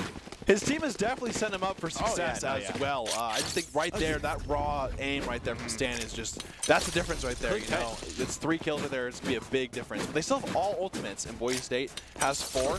Sky's be popping that tour de force, maybe trying to make a hero play happen out of it. And Sven playing back on top of the box. They know he played there once, but we'll see if they check that next time. Let's play. And they're moving the C's nade into outside grass here. Does not land. Just like that, Mariana going to kind of wait out the Seeker there. Boise State playing long. We'll see if they clear. Oh, does nade him. Not the nade. Does get TP'd off, good though. TP there. The one character that could honestly beat that. Sven gets Mariana. It's now 4v5. Boise State still trying their best to get whatever they can. Gets a lot of damage to the smoke, but gets 1 instead. And he's going to stay alive, too. Pretty lucky that, you know, since Fade was in heaven and could have just, you know, shot through that smoke. But Aldum does trade 1 for 1, but also takes a lot of HP for it. So a lot of attention went to A site there, and we do see San Diego State start the rotate off, and let's see our Breach kind of venturing away from the team, but now we're kind of refocusing back on this A site, and there's nobody on immediate site to defend this. It seems like San Diego State is like trying to like pre-read Boise State by going to the C side and being like, oh, well, you know, they kind of hit A, maybe they're not going to hit it, but they're actually going to Vandal too from the kill they got earlier from Aldum. But Hespa is ready for that. They should get the plant down for Boise State now. They do have the tour de force available, but it's going to be a 4v3, and Aldum is quite low, so definitely have to be aware of that one. Still 4 ultimates from San Diego State. We'll see if they commit one or if they kind of want to stick to it. It looks like Fate is looking to kind of use it, but we'll see how they go. Oh, wow. There goes the Rolling Thunder. Yep. Here comes the Showstopper as well. Wow, Shrike actually gets a kill with the Bloom there. Oh, J-Bag. Oh. 1 enemy remaining. The Rolling Thunder, 1v1 here. Does J-Bag have a gun, though? Picks it up. He can stall with this when he taps. Oh, unfortunately, J-Bag goes down, but a great try from Boise State there on the retake, and they do get it with just a couple seconds remaining. How about Valorant? Yeah. Made that costly for San Diego State. Had to commit 2 ults for that, to take that, and to lose 4 members as well. You know, unfortunately, the loss happens at the end of the day, but make it as costly as you can. Yeah, exactly. Definitely using it. I really like the decision that J-Bag used the Rolling Thunder there to get his gun. Unfortunately, just, you know, loses the gunfight 1v1 there, but Boise State had a great thrifty. But once again, San Diego State going up 5-3, has a lot of money still. Sven is going to drop that tour de force here. We'll see what decision that he wants to play on C. He usually plays on that box or kind of that right side. And C's nade going back to A long, but Boise State has, you know, yet to really get into it. Kind of spamming, breaking the barrier into Garage, and Boise State kind of just, does peek him once. Shrike gets a pick right away there. That's big at that mid. Especially picking up Aldum, and your entry into clearing a lot of those angles is going to be detriment to Boise State. Absolutely. Mariana's kind of holding the site. J-Bag gets a pick onto A-Dog, though, so now back to 4v4. Ults are available. Oh, yeah, I think he dinked him. Oh, he didn't, actually. But Daimyo gets a pick onto Shrike. Once again, Daimyo has been kind of getting these picks into that B area, especially that A-Link. Yeah. And they are going to commit to that plant. Hesef does have the Fatal, so does Daimyo. So we do have those available, and the tour de force is active. But on that B site, definitely don't get as much value being really close up. Ooh, Sven gets the pick on Skies and Garage. Oh, Rihanna might find one. Does get it, though. Oh, nice timing there by J-Bag with the flank. Now it's a 1v3 scenario here for San Diego State. And and just like that, it seems like these guys are going to go back and forth in terms of it's not just lost yet. Boise State remaining composure, getting some picks that they need, especially going down 1 right away. Exactly. On attack, that's a lot harder on this map. Oh, yeah. And as you said before, it feels Haven's one of those maps that feels very fluid, where a team can really flex what their ability is on both attack and defense. Exactly. Really, you don't have to compromise. Okay, we can give up a couple rounds. It's something where, hey, you're going to try and win this map on every single round you play on. Yeah, exactly. And so I think the Boise State just kind of wants to even that score up, maybe go 7-5 for, and of course San Diego will take any round that they can from here on out. Shooting a lot of bullets into Garage. I think that's where he got kind of killed with the smoke last time, so. The other B push might find Strike. Does get a little bit of damage on Strike. A little more focus coming out here on the B side as well. While we do see 3 committed over to A long. Yeah, and there goes a smoke from mid. Alden doesn't know if he's going to push this. Does have the showstopper to get really aggressive here, but him using that satchel kind of just commits that, okay, maybe we're not going to use the showstopper this round. Oh, he has hey, they bought a Phantom this time. Two Phantoms. I was about to bring that up. Maybe it was like they picked Vandals up, so like, all right, might as well use it. We had to keep it. Here we go. Sky's going on to sight. Espud still on sight here as well. Does get the kill. Oh. He's still on short here. They haven't cleared it fully. A lot of utility being used from both teams. Stan gets one. Instantly traded, though. Heston's going to challenge. Gets it. Wow. Spike down. Daimyo going down in a flash here. Oh, just like that. I mean, I will say San Diego State is definitely winning their gunfights when it comes to like a full-on, basically an even situation here. They're doing a great job there, and you know, Boise State falls short there, but does have a lot of ults available still. You have that, you know, Fade ult and that Showstopper with the Omen ult, but the Omen ult's kind of a situational thing in terms of how they use it. But Rariana has gotten some value with it, as we've seen in the past in their previous games. Throw smoke and spawn and teleport. Yeah, exactly. They'll never expect it. Alden with a shorty here might just do a double blast pack into Garage, which could work here. Into an operator. Just like that. Ooh, Chamber TPs. That's when it definitely feels pretty rough to play against Chamber. But that's what he does. Still might challenge it, or simply just going to wait. Try and wait it out. Might find Strike here, actually. Oh! No. That's tough. Got to shake it off, though, if you want to absolutely keep the game alive. Does find a trade here, though. Could have planned the spike here. Do they have the Rolling Thunder, though? They're just waiting. They just want to retake a little bit more, but Boise State's getting a lot of space from this, so. Oh, great job from J-Bag. I like that push. Daimyo gets one as well. It's now a 3v2. Daimyo's going to use the ult. Going to ping one. Not the other one, though, so they have to kind of be wary of where he's. Where's Sven a little bit? He's going to push off, though. Breach does have a nasty little flank here going all the way around. Is going to use Rolling Thunder on the back of the site. Going to commit it. Daimyo going from Garage. Yeah, hits both of them. Ririana picks up one. Daimyo with the second on Sven.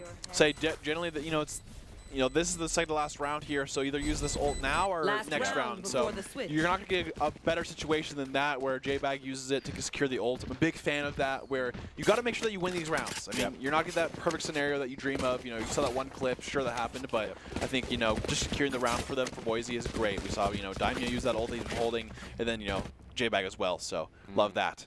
And now, 6-5, this has been a really back and forth, and you know, it's hard to tell on how it's kind of go for these rounds. We've seen San Diego State get picks at the beginning of the round, Boise State trade, and back and forth.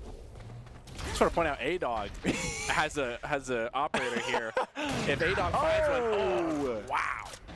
You're definitely never buying an operator again. I was going to say, that almost feels like the, yo, no, team, trust me, last round off, I can do it, And then they die, and your team goes, yeah, you're not using it. Yeah, you're done with that one. They're going to take A here. Not a flank coming through. Oh, he's going to get committed, though. Oh. Oh, wow. Alden with a great play there. Uses the showstopper in kind of retaliation with it and does trade 1-for-1. That's the best trade you can I would say, absolutely. And now there's no Rolling Thunder there, too. Hesiv is going to get Ririana. Are playing a lot of post flank here, though. 3v2. Boise State has that one-man advantage. How are they going to use this here? Peeks off the side. Daimyo gets the trade. They know J-Bag's here, but the thing is, he hasn't tapped yet, so, you know, he has no reason to peek this. And Skies peeks it 6-6 in the half here.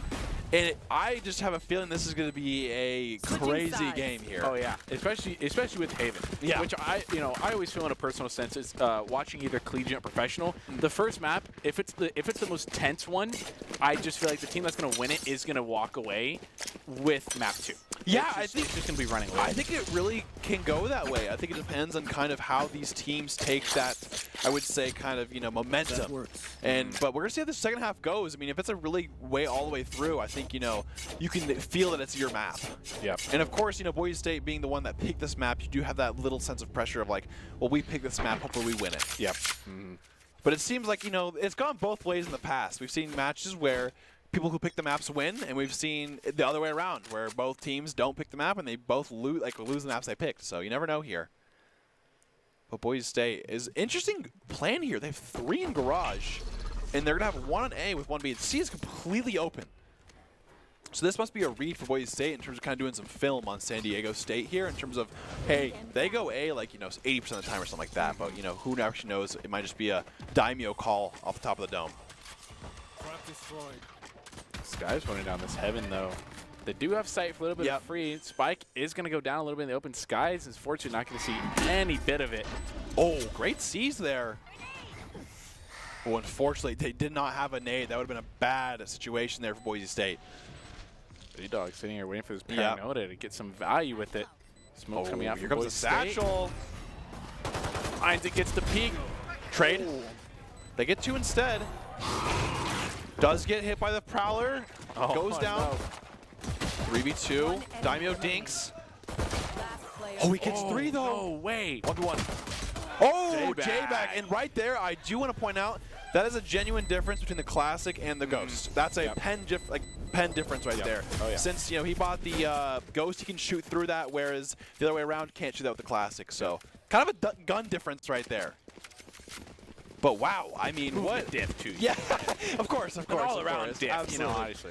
But I do want to say that was a great kind of retake there from Boise. We saw San Diego try to do the exact same thing for C, but Boise kind of just did the exact same thing, but on the other side there. I liked the kind of Aldum as the bait, as you will. Doing the initiator role. Yeah, that's getting in there. Actually, my life can be traded very easily, especially when you're using the headhunter. Absolutely, and I like the, you know, that's the kind of duelist mentality you can have sometimes, is to create space. Yes, duelists can pop off, but they're also very good at creating that space. Nade goes off. Aldum. Wow, that was a really fast kill there.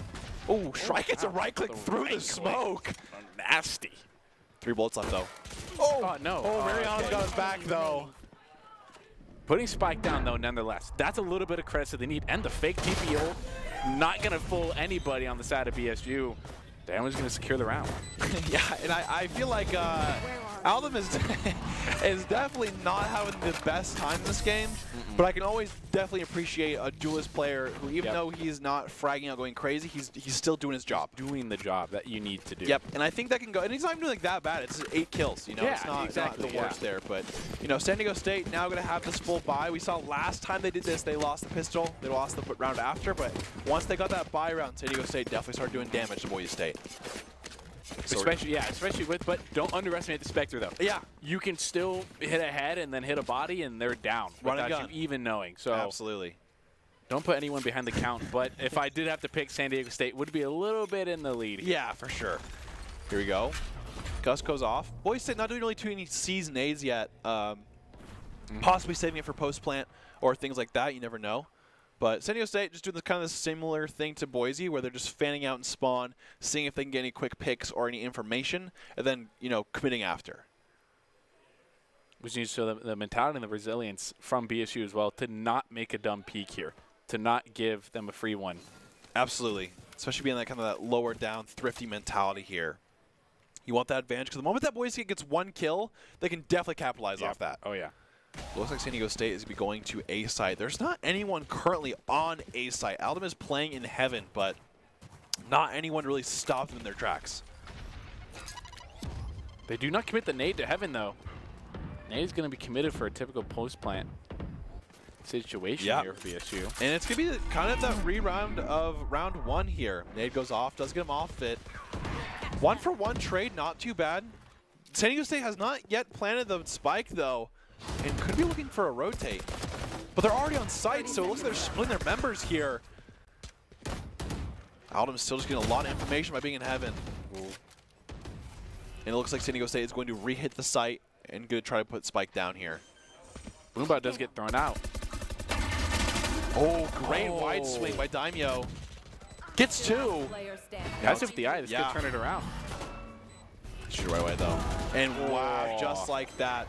Winning the bonus round from Boise State is huge momentum here. San Diego State, you know, has to go from that buy save kind of mentality there. But, you know, 9-6, we can't count them out just yet in terms of, you know, we've seen San Diego State kind of be in the situation before. We saw them do it on the exact same way, and they ended up coming back winning about 3 or 4 rounds in a row here. So definitely, I think San Diego State has that mentality of like, okay, we can still win this thrifty or, you know, still get this going here. And they have thriftied Boise State before. Exactly. So it's not completely out of the realm of possibility for them to do it again, especially on an attacking side as well. Absolutely. They just need to connect those dots that they've slightly missing here on these sites. Yeah, and it almost feels like it's kind of a game of like finding the crack, and also like making the crack, if you will, as well. I think just kind of finding that one pick, seeing if you can get from that, and then running with it is something that San Diego State definitely did a good job with it. But Boise State definitely running back with it, playing really aggressive into this garage. Skies does get his TP shot, I believe, or it was his trap, but he peeked that. No. Yeah, it was his trap. Oh, he's still aggressive, Yeah, though. say, look at this. San Diego State playing really aggressive. He actually parallels his own teammate. He said, hey, it's part of the cause, sorry. If I get 3 here, you can forgive me. Mariana does get stuck. Gets 1, though. Looking for 2. Has to reload. Yes, A-Dog. Oh, my gosh, he's running out of bullets. One enemy remaining. And Playing just what we ring around said, the rosy. yeah. Oh my Skies.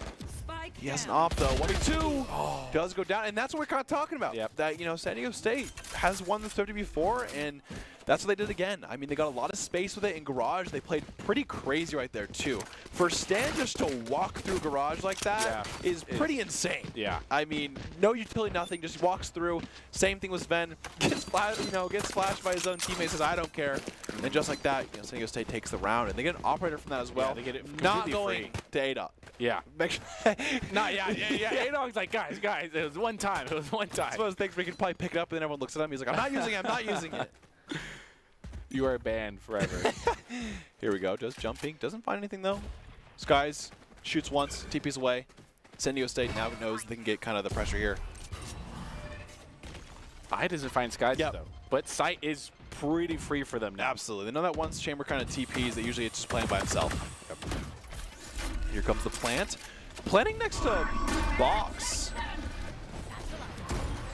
And Sven gets the kill onto Skies with that operator they dropped. All coming in from them. J-Bag gets 1. Whoa. Yeah, so A-Dog gets a spray through. Rolling Thunder also being used for San Diego State. Mike doesn't find Rihanna. Ooh. Daimyo, 2. Wow. And the eye coming out. Spike is still down. Last player Wow, they're just really hitting that shot for it, and just like that, just keeps hitting that spike. And Boise State does down. With San Diego State using a decent amount of ults, we saw that Fade ult being used. We also saw that Rolling Thunder being used by Breach, so definitely a lot of commitment there. Whereas Boise State is now kind of 1 round off of their, you know, at least 2 minor ults, but, you know, 2 other teammates don't have this quite yet.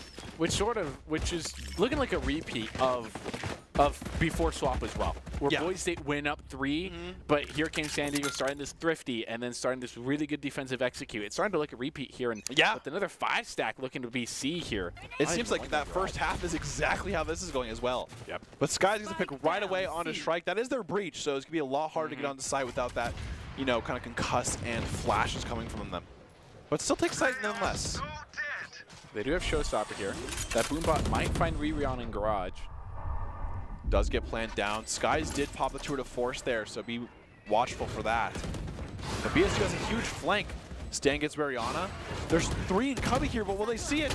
Satchels gets 1. Oh, no. They're low. Oh, unfortunately, he gets 3. Man, it's so unfortunate he gets a showstopper right after he gets that first kill. If the pick on the Omen would have happened, it would have been so much more bigger. Here it comes out the one way. And let's just look for a kill here on anybody that peeks you. Try to go for the flick. Playing it, you know, as San Diego State should. Just kind of having that triple peek. 3-line right there. And Boise State now go down. And now in terms of now here comes the tie. So San Diego State ties it back. And like we kind of, just like we're kind of saying that, you know, San Diego State was in that first half, and they did the exactly same thing here. So Boise definitely have to keep running with it in terms of keeping that momentum high to go with this round. They still have a full buy, though. They might have like 2 light armors, but when you play against Vandals, it's not as big of an issue as you would play against Phantoms, because if you get headshot, you were going to die anyways. Yeah, yeah. That's sort of you may not think about it, but it does save you 600 credits, which in the grand scheme of things does help you a little bit. But Skies is not playing. Oh, Aldum, he had a judge, so he tried to go for a little cheese there, but they peek it right away. Showstopper goes off, and he does get Daimyo as well. One series of unfortunate events for BSU. Spike planted. Spike goes down. They do have a lot of sight going back to this post plant down C long. And not a lot of Boise State commitment for it as well. We still have 2 over at A. It's almost like they sort of know, like, let's not put a whole lot of pressure here. We know this isn't going to go well for us. Yeah. Might look for a little bit of a micro save here. Yeah, they're just going for a save. Skies does have the operator in hand, and they also have 2, Vandals with them as well. And them not having the best eco, I think after this round, they just kind of committed of, hey, let's just save. We see this a lot on Haven too, because it's one of those maps where when you go down 2 members right away, you know it's going to be extremely hard to get that retake. They might find a cheeky little pick here, and they do get it. Getting a little careless there. They are going to find some value out of the save anyway, which is the perfect result you want from it. Absolutely. You do lose a round, but, you know, for what you decide as a team, hey, let's save, and then to still get a pick afterwards, it's the best outcome for that save. Yeah, and they're actually going to have a buy anyways. Daimyo and Alum buying up still. Still keeping the operator on both sides. I was saying, and so we're going to see, Sky's got 1 pick, I think, 2 rounds ago, but definitely going to have, I guess, someone from either team to kind of step up to make that big difference this game. Daimyo's been making some great shots and things happening, but we're going to see Boise State kind of pivot to what they need to do in terms to win this game. Leaving Skies here on A side alone with the operator gives the team a lot more flexibility to commit to C and B.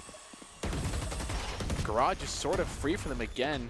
J-Bag is going to contest it, though. Yeah, they have 3 members of Boise still staggering towards C, but San Diego State, not 1 person's down. Took a little bit of damage. We saw Sven, kind of that half HP mark here, but not 1 person going down just yet. Playing it slow, playing how they want. C's definitely making them work for C, which is exactly what you want. Exactly, yeah. Fade does still have I here and 1 dog, and you still have a lot of breach util as well. Absolutely. So it's not any site can be taken here from San Diego. Oh, I'll say they're still playing spawn. I think San Diego's probably waiting for that time, like that one time. They're probably said like, 45 seconds, we go crazy here. Yep. The Omenal checks it right away. Does go back, but it seems they're going to be coming in the site with the eye there. Smoke's coming out, and Boise State just going to be looking for the full-on retake. We saw, both teams do this. Big pick for that one. Breach does go down there, so losing 1 flash. Oh, great ping! That's amazing value. So Skies has to wait that, smoke out so he can use his operator to his advantage. Paranoid has come out. Does actually hit 2 of them. They haven't even planted the spike yet, though, so Boise State has all the time that they need here. Flash does get 1. He's going to find anything to trade coming out. Rebound and picking up 3 here. Autumn's going to finish off Stan, and Boise State finding that momentum they lost a little bit. Yeah, and I think this might be how the game goes until it's over at this point. Oh yeah, I think it's going to be a a 1-to-1 kind of situation where it's going to take 1 or 2 players to really go to that next level to get that win that they need. But both teams really working together here to get these rounds off. We see Stan with 20, we see Daimyo 18, but the rest of them are no one's really too far behind here, and it comes down to just. A lot of it's just been aim. I mean, we've seen a lot of raw aim this game. Not a whole lot of this blind was effective and got 2 for us or 3. It's sort of just been those aim duels, which is what happens a lot of times when you're playing against really skilled players. I mean, it's more so you're using the utility for space. A lot of time it's not going to lead to kills, but it'll lead to the space that obviously gets you that advantage. So definitely going to play towards that, and it seems like both teams have been doing that quite well so far. But just a 10-10, and Boise State once again, actually no one playing on C this time. They are doing that. I think they retook C the last 2 rounds. Like, hey, you know what? We're actually just going to kind of go with that. Play the garage. They can't split it here. And we have 1 spot to kind of attack them from. Yep, and here we go. They're going to push it fast. Boombot does confirm at least 2 there. If you have a little bit of good audio, that nade might find a little bit of damage on the Omen. Now they're going to play for post plant, which they know is dangerous when you're talking about San Diego State. They've won every time they've been able to do that. Oh, here we go. Stan gets 1. Oh, and Sven has the flank from Garage that we were kind of looking for. Hits it once. A lot of action happening here in Garage. Alden tries, but San Diego State had a great crossfire in Garage there. They had the close one to stand, and they had Sven, who was just sitting outside of Garage, so that once Boise State came in, they could flank him with that. Yep. I think this is a great job from San Diego State. They got the space that they needed, but they also were aware that, hey, we have not gotten Garage, so we're going to have to kind of play in a good way off Garage. What Yep. they did. And when you're not contesting as BSU for Garage as well, you're letting them essentially get a free key point to Seaside as well. And if you're San Diego State, if you know every time I post plant, I at least kind of have a 60-40% chance to win this, I'm gonna keep doing it till I fail. Absolutely. San Diego State, stands to go long, but not find anything.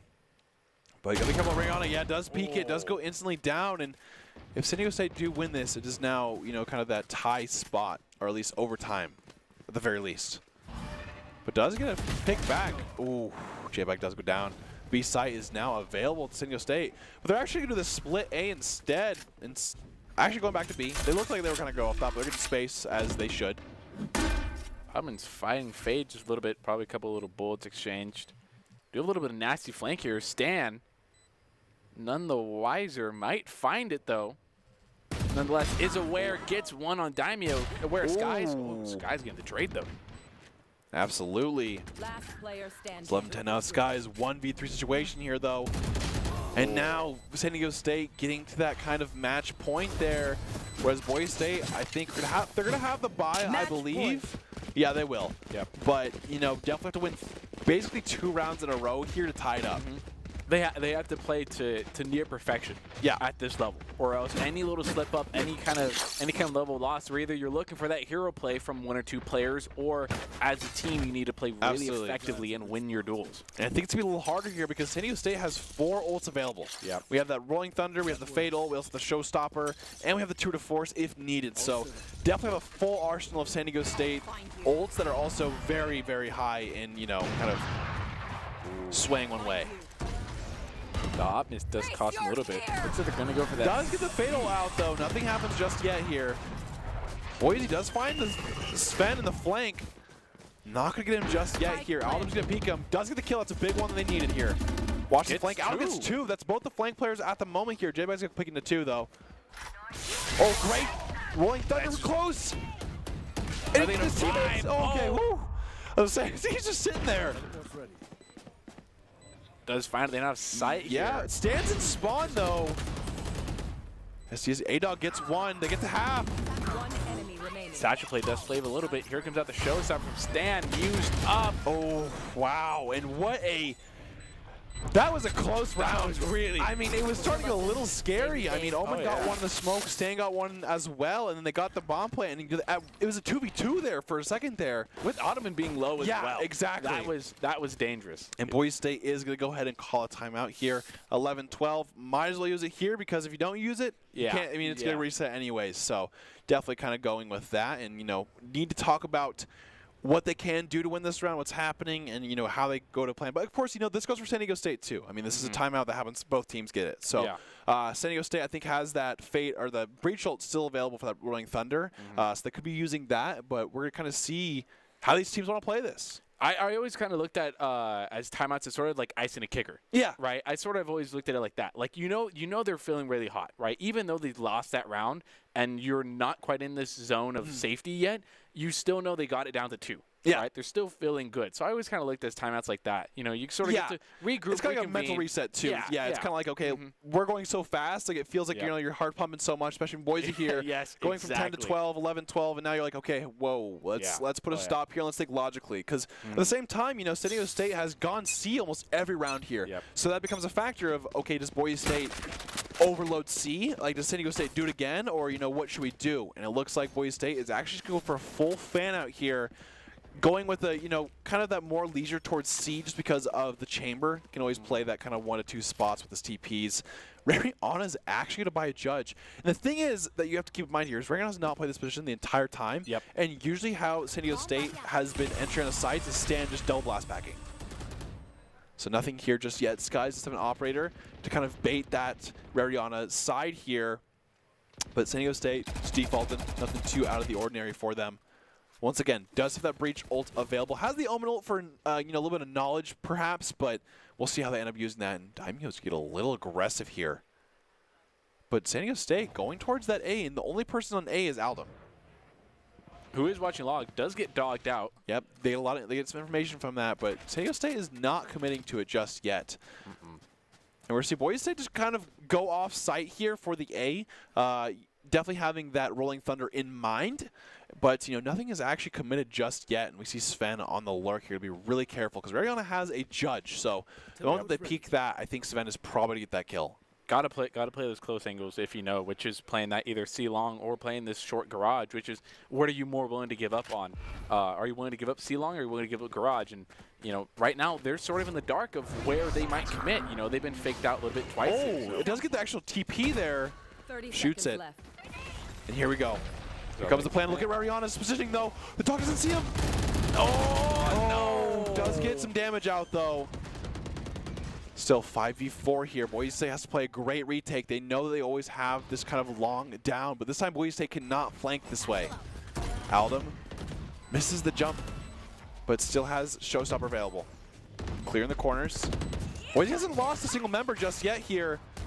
Does get one in the corner. That's good. And Boise pushing out. They know that they've lost this a couple times to this exact spot. Rolling Thunder is looking to be committed. There it is. Just waiting. Is he going to pick up Skies? That's the operator out for a little bit. Stan just pick up J-Bag. Oh, the one way's out though. Unfortunately, 1v4 here not looking good. And San Diego State takes map 1 in a 13-11. I mean, a back and forth map and a tragic loss there for game 1, but there's still a lot to be Valorant to be played, of course. Yeah, you couldn't ask for a closer map 1 like that. I mean, that's just playing it exactly how they need to. And the surprising thing I find is that timeout almost kind of, I felt, played with Boise State's mind a little bit too much. Yeah. Like you mentioned that, right? They play C so many times. Yeah. Are they going to do it again? Do we full stack it? And it's sort of, and they did exactly what they needed to do. They've rushed it and only played C so many times, and now they're like, hey, let's throw a fake out. Let's throw a dog out A. Let's kind of play a little bit of mid and B need. But I think ultimately San Diego State obviously wins it. Yeah. But I don't think BSU's out of the running. No, I mean, it was back and forth there. I mean, for a lot of time, Boise would have momentum. San Diego State would come back when you think they wouldn't have the momentum. Yeah. So both teams definitely want to win this match, but we're going to go to a break, and we're going to go match 2 right after this, so don't go anywhere.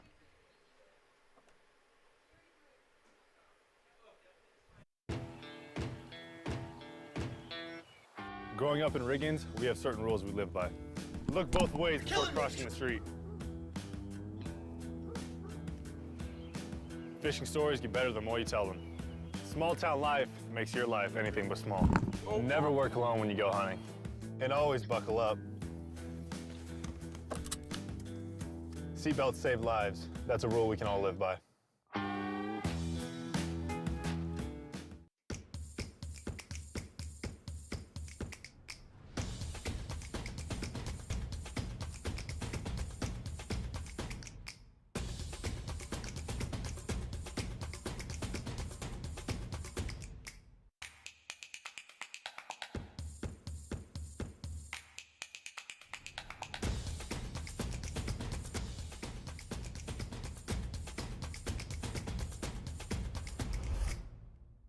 We're going to build bridges and hospitals in a day. We're going to save families from disaster and feed those left in the cold. We invite you to join us.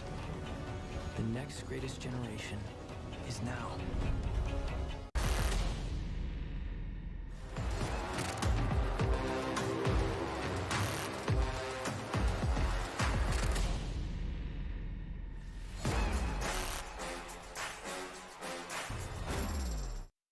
Protecting your customer journey from fraud is critical. According to industry analysts, Count's AI-driven platform is the leading solution. From account login to digital payments, Count is recognized for both its customer impact and technology excellence. Learn more at count.com.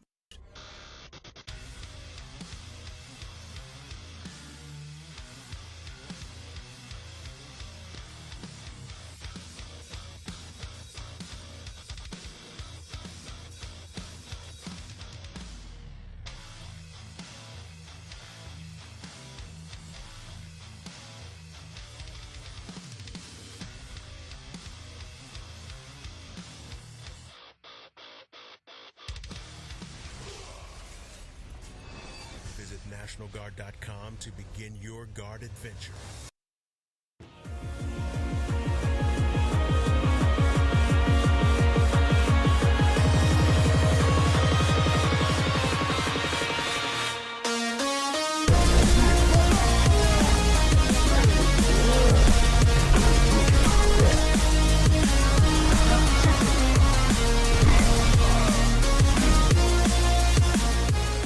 Welcome back to our coverage of the VAL Valorant tournament. And after a crazy game one, we're now going to this game two here. And I'm your host, Brandon Koziansky, and joining me to call action is actually a new caster that we've seen, not from the first game, but it's Artie. And, you know, the first game, basically, you know, that momentum was going really back and forth here.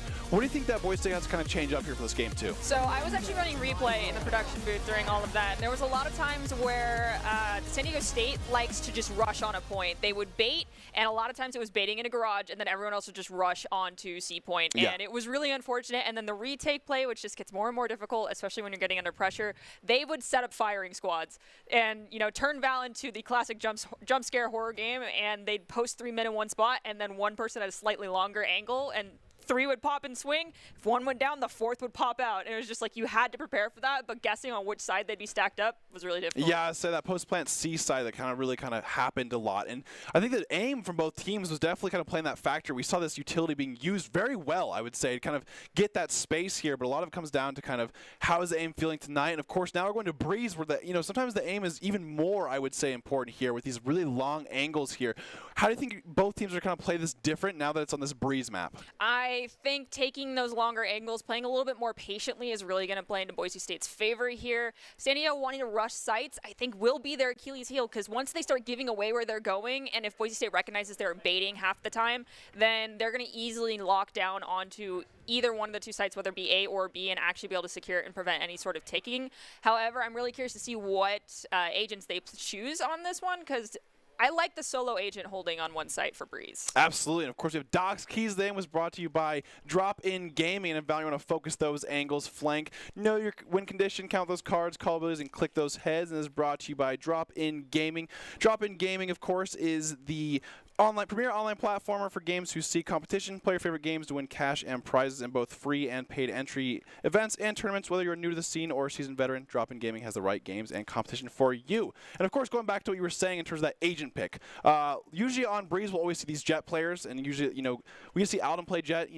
There's not a lot of maps now that basically run Jet. It's a lot of the Rays. And it is sad, but, we've seen in the past, especially against their match against Wichita State, both Jet players were having a time of their lives with these knives, and I definitely want to see kind of both these Jet players get in the game more, especially, Alden had kind of a unfortunate, I would say, game one where he's not playing bad, but it's just the situation where he's in, where he's making a lot of that space happen and just instantly dying for it, whereas now he can kind of really take those reins with that Jet and make some plays here. Definitely. Jet with that tailwind, the get-out-of-jail-free card, so to speak. Granted, it doesn't fly you all the way across the map, but it still can get you around a corner and get you out of danger really quickly. It also is great for getting intel for a team. As opposed to Rays where, someone dodges the Roomba, you're kind of, out of your utility to figure out if someone's there unless you put yourself in a bad spot. Absolutely. And, of course, Daimyo was actually popping off the last map as well with Rariana. So Breeze coming up, we see, a lot of the times where Skies has done, well on this map with Aldum in the past here on this map. J-Bag usually has a great job with the KO. So definitely going to be seeing more of those agent picks that I think that we're kind of used to seeing for both teams with that KO and things like that. And, of course, we have our roster, which is brought to you by Count today. Count's Identity Trust Global Network delivers real-time fraud prevention, account protection, and enables personalized customer experiences for more than 9,000 leading brands. And, of course, that shows you our starting lineup and the guys that you're playing right behind their screens. But yeah, so I think the comps, once again, we're going to be seeing the KO most likely. I would say the Chamber, the Viper, that's, kind of Rariana, does a really great job on this map as well, where it's kind of your only option because I don't think Harbor is technically available yet in the competition setting. But I've also, heard from multiple players, stuff like that, that Harbor is not the sauce, so. Yeah, I've heard he's too control-y, actually, is the complaint, which I found very interesting. And so, it's just not unique. There's not enough dynamic in the kit yet, so some adjustments and tweaking. I'm really excited to see that we got the Vipers. Definitely that, iPop Vipers pit. And, okay, they're going to be forced onto your side, or they're going to do something absolutely crazy and come after me over here. So there's definitely that solo lockdown site mentality that we can get going from one side. Also, both Jets, I just adore the KO play, though, because you hear Jet pop knives, or, know, you hear the chamber tour de force come out, and you're just like, and your ult's gone. Yeah, and the TPs, especially those chambers, sometimes getting a little too aggressive. And I think the one thing that I really enjoy on Breeze is kind of how all these different teams play the map. And I mean, like, is sometimes these teams will go for, okay, we're going to be a retake team. We're going to allow them to play, one on site. You just put chamber there. If they get a kill, it's great. If not, it's okay. And, of course, we'll take a tech pause really quick. But basically, it's like, do they want to go for the full retake? Do they want to commit a lot more to that B side? And how do these teams want to attack? Do they want to just rush? Do they want to play that default? And so I love kind of seeing these teams kind of play what they want in their styles in this map. I definitely anticipate, though, San Diego State's going to play for that rush style no matter what, even because it seems like that's what they knew worked. It's not the standard go-to for a lot of Valorant because, I mean, the more audio you give, faster you're moving, that sort of information tells people where you're going. But with that in mind, the Broncos struggled to respond to that, and so if they actually are anticipating that style of gameplay after, round 1, round 2, they see how it's going, then maybe saving a lot more of the util for the retake. You got those flashes coming out from KO. You can pop flash around a corner and instantly take out whoever you got flashed in that instance. You just got to make sure you don't flash your teammates. But in, hanging onto that util and just playing a little bit further back, maybe playing a little bit more at their own slower tempo would be to their advantage here. Yeah, I think also it's just kind of interesting to see that we saw San Diego State last game really kind of use their utility together as well. Same with Boise State. We saw both these teams be able to call on the fly of like, okay, we're going to halt really quick, wait a couple seconds, and then now retake or take the site, which I actually really enjoy for those teams, for them to, even though it's still, on that pressure going, to be able to kind of take a step back and realize as a team, either your IGL or one player of the team, make that decision, okay, let's stop and relax a little bit, and then now we're going to all hit them at once. So definitely enjoyed that, and we're going to see kind of how this game unfolds going into Game 2 of this series, where San Diego State is actually leading 1-0. We're going to see Aldum just kind of going on through. A lot of times, Boise State definitely plays default, but Aldum is just going to fully rush into site. And not too much Viper utility to be used here. Usually the twin snakes come out there, but they're unfortunately not. We do see we have one posted up from defender spawn. They pick up 2. Down goes Skies and Aldum. And unfortunately, J-Bag goes down as well. And now it's still 5v3. Daimyo gets 1. Getting really low, but Rariana gets a great crossfire. 3v2 here. Gets a little bit damage down, but can Rariana do the 1v3 here? Members are kind of low on the side of San Diego State, but he is just going to stick it at the moment here. Gets 1. Unfortunately, yeah, Sven hits him with the right click as well. And, for Boise State losing 3 members pretty fast, I mean, for them to get 3 in retaliation is still a pretty good job there. I mean, San Diego State did what I was hoping to see from Boise State on their defense in the second half, and that is, let them come in, figure out where they're going, let them get the plant, play for the retake. They basically only popped the Viper smoke at Archway and then waited. We had 2 sitting over in CT. They popped 2, and then the delayed Viper wall was perfect. Absolutely, just kind of that retake Viper wall that's becoming more common, where you just put your smoke, that you can control and stuff into that B main, and you hold that Viper wall for that retake. With Boise State now going into the second round here. San Diego could be buying up. Doesn't get the silence, but Dustman goes really fast in, where Stan has a ghost. Does get traded by J-Bag, so not too bad there, but does get traded immediately by Hespa. Ooh, the close angle. Yeah, Skies gets 1 at that Headhunter, as Chambers do. Looking for more, though. Does have a Marshall in his hands now. Minutemen post up. Yep. Oh, does get 1. The flank, though, slowly coming from A-Dog. This is where things get scary. Yeah, does Skies kind of think this is going to happen? Not getting seen by the drone, yeah, as soon as he doesn't get seen by the drone, A-Dog can kind of make that assumption that he's not there. So, do get 3 members from that bye for San Diego State, but Boise State now going to be on their bye round of those full Vandals. As you kind of see on a map like Breeze, you don't really see too many Phantoms. There's certain players who use Phantoms only, but the 140 on this map definitely happens a lot more than it usually does. I feel a little bit called out by that. There's some players that, as one who loves to use a Vandal and just rush into elbow here on site A and demolish anyone who's there, or tell my team, hey, there's no one here. Absolutely, and we're going to see Boise State getting really posed for this A site. 1 player on San Diego State, by the way, is playing on A. Hespa is playing solo A at the moment. He is kind of rotating with the Sova coming close. Does going to find the drone. Rotation could get intel because of that jet, though. Oh, the flash comes out. J-Bag and Aldum are going to take over Halls and get onto A site here, and Boise State gets to get onto site. 2 members on the flank, though, for San Diego State. We'll see if they find him. I think Rariana does see 1. Has no molly, so not really to play for that post plant that you kind of see sometimes. But, ooh, Stan hits a great shot on Rariana. And Sova was still inside the back of tube there, never spotted out, which is very interesting. Ooh, Aldemid's great pick. That's just what they need here. J-Bag, I was going to say, I was about to point that out. Great flank playing into the CT spawn. A-Dog gets a trade, though. Now it's a 2v2. Ooh. Skies gets one. Sven kind of going down. Does have a Vandal, so can happen. And Skies clears it out here. Boise State wins the round.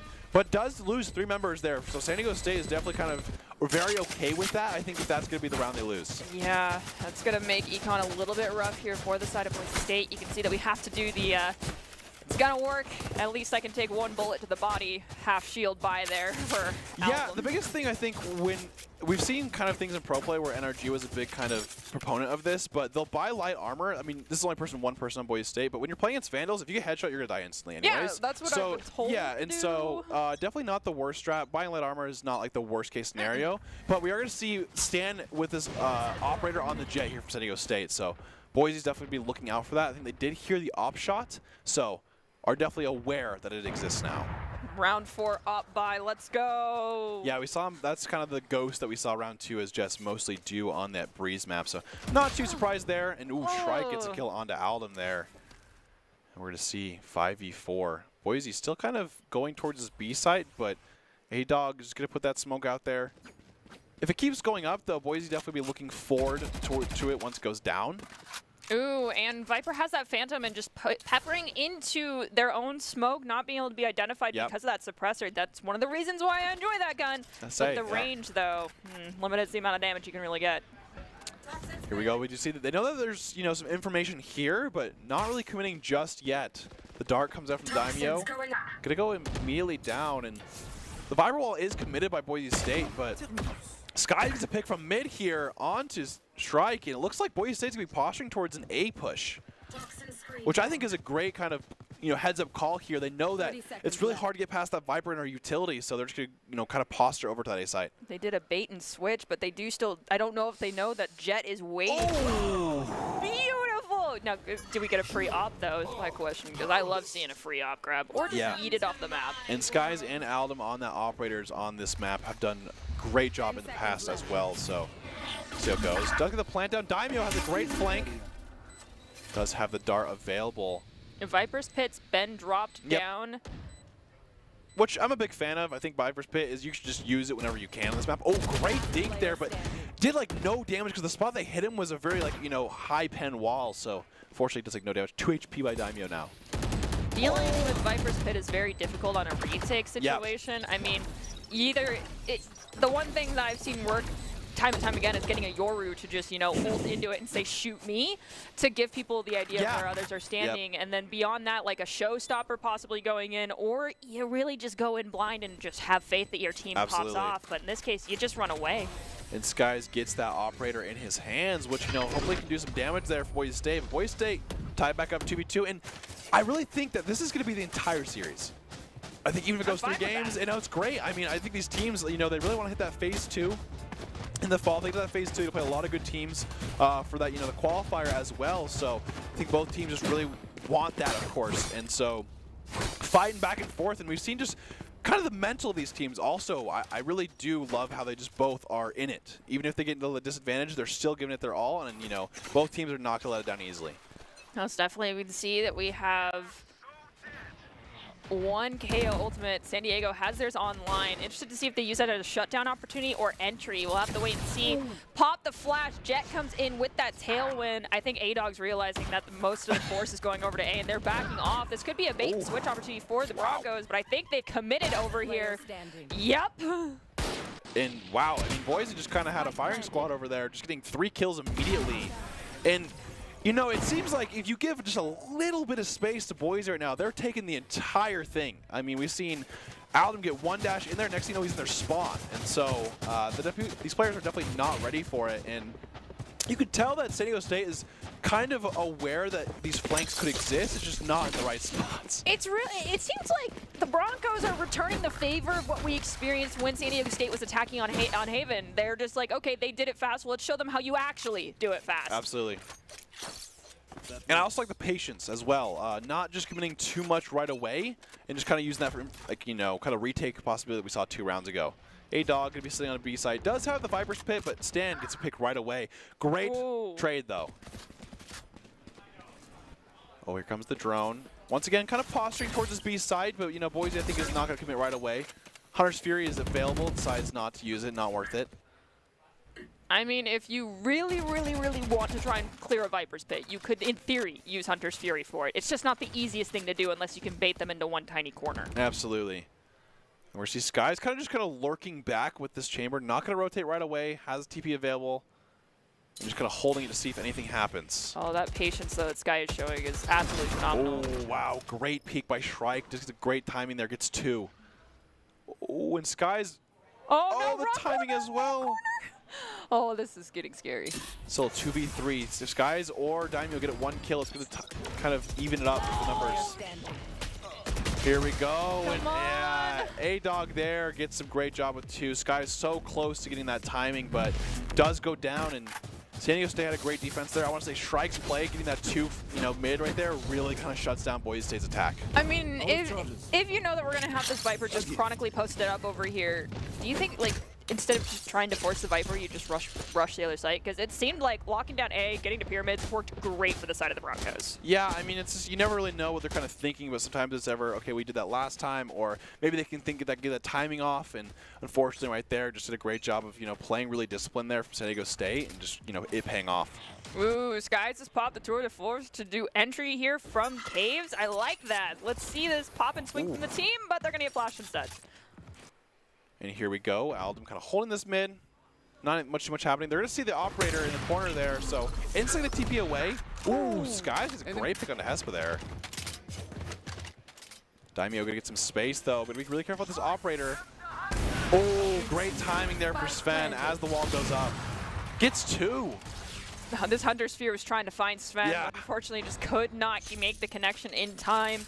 3v3, San Diego does have Viper's Pet even if they want to rush in and play that 4 retake. Oh, wow. Daimyo getting 1 through the invuln is still a pretty good trade there. 2v2 does have the Viper's Pit, but not probably going to use this for this retake really situation. No but the thing is, J-Back has no flashes, has the nade, so they do tap. Oh, look at this flank, though, from Ariana. Oh, shoots, gets some eyes, but does go down. Can J-Back do it? I think J-Bag used all of his mollies as Oh, well. he gets it. Oh, almost gets the spray. But I think he gets the half. Got enough time. Oh, did he got it to half? Dang it. Oh, man, that was so close. Had only they'd bought just a couple extra seconds, that molly been dropped just a second later. Yeah, I mean, so close. Right on to try to get that flank, but it seems like Sven's spice senses were definitely tingling there and had a great shot. And, Boise State had to call timeout there. And, I mean, this game is these rounds are high tense. I mean, it seems like one's going in one favor, and then it's like, okay, 2 kills for the other team, or like 2 picks for the other team. And so it seems like both teams are just going back and forth on these. It demonstrates the level of skill that both teams have and how equal they are. I mean, the Broncos are just coming off a victory over at the Red Bull tournament that they did at the LAN, so they've got a lot of high hopes, and there's a lot of pressure on them to keep that success going. But they always have to respect the other teams they're going against. This isn't the same people they faced over at that LAN. It's a whole new squad. And San Diego obviously is demonstrating why they deserve to have as much credit as the Broncos do, because they are popping off in their own due right. They took map 1. Broncos are now trying to take map 2 away from them, but it's not going to be an easy fight. I mean, that's why they're here. Exactly, and yeah. I'll say both these teams are here because they've both won their games, and so whoever wins this moves on. And so at this point, it's kind of that situation where it's like we have to win or we have to wait till winter. And so it's one of those things where it's in the back of your mind, and sometimes it brings the best out of you, sometimes it brings the worst out of you. So we see how both teams just kind of keep adapting. And it seems like both teams do keep adapting, and so both teams have to keep coming up with new strats or even strats they have to bring out that they haven't brought out before. Even that pause, though, that pause could have been A, to discuss something different, absolutely. or B, could have just been to shake up San Diego State a little bit, to just be like, okay, let's just have a second, have a minute. Yeah, I think being able to also just kind of stop and then also just, hey, talk amongst yourselves, just like a conversation of coaching getting there too and be like, hey, you know what? This is what we're doing. It's all right. We still got this. This is what we're doing well and bad. So here we go. And you're someone who's worked with Coach Moore as not only like someone in his position currently, but as a teammate, and you know that that is something he would do, right? Absolutely. And there we go. Just like that, Boise State is feeling energized. Don't know what you did, Coach. 4v2 here. And here we go. San Diego State has 2 members left. 2v4. Oh. J-Bag does go down, but it was really risky there. Don't want to kind of get the numbers going. Ariana with the flank once again. I like this kind of flanking Viper. And Adam's gonna get voled and doesn't know where to go yet. Oh no. Does get sprayed through. Great play by A-Dog with a little lineup there too for having that up. Guys playing patiently. This wall is identical to the last retake wall, and Riri read it perfectly. Yeah, Rarion does get those two, and instead this time I'm flanking, but I'm gonna hit both my shots. And that's just how it goes. But you know, I definitely like the idea of how in Valorant the timeout is a minute long, because it actually does give you a full time to like really reset your mental. I mean, in these matches, when it's any moment can count, you're running in such a high pace that being able to stop for a second can like make you kind of get that mind clear. And of course that happens for both teams as well. So definitely great for that to happen. If you're not the one calling it, it can kind of throw you on tilt. True. And I don't know, like, if we could get Coach Moore to fill in our third person and be like, hey, dude, what was that timeout for? Was it just truly to shake them off their game and to give your team a moment to breathe? I'm sure he'd be willing to answer that. But he was up on stage at that moment. Yep. So all I could think is he was either giving a pep talk or telling everyone out there, you guys got this, because it worked. Ooh, and it's still working. I would say Sven's playing so aggressive, gets that TP away. An interesting thing by Sven there, he was actually outside of his TP range when he got the kill. And then went back to his TP range after the kill. So, ooh, Stan has knives. And if there's one player on San Diego State to make a huge play with his utility, Stan is definitely that player. Does lose it. Alden goes up to see kind of get their crossers around. Viper's Pit does go down, so San Diego State's going to have this retake. Alden has dash. Does miss it, though. Oh, and does get the pick onto A-Dog as he comes out. And just like that, BSU gets 3. Heck yeah! And Boise State now leads 5-4 on this attack on Breeze. I really actually anticipated that we would see like almost instant just return of the KO ultimate there when Viper's Pit went down, but we didn't.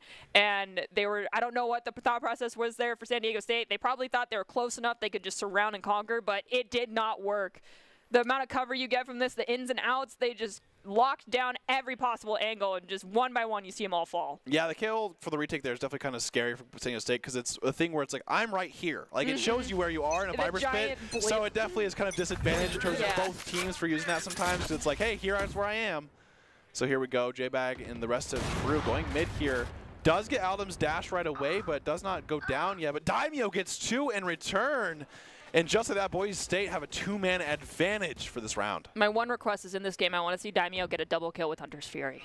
That would make my day. That's going to be hard. Oh, they do hear Avon here now, though, with that tour de force. And this is a great job with that, kind of countering it. Has the drone go out. Oh, does get KO'd, stopped. So he actually is not going to be able to tag him. That's rough. The KO suppression was perfectly timed there. And Boise State actually is going to kind of concede that in terms of, let's just go back to B and see what we can go here.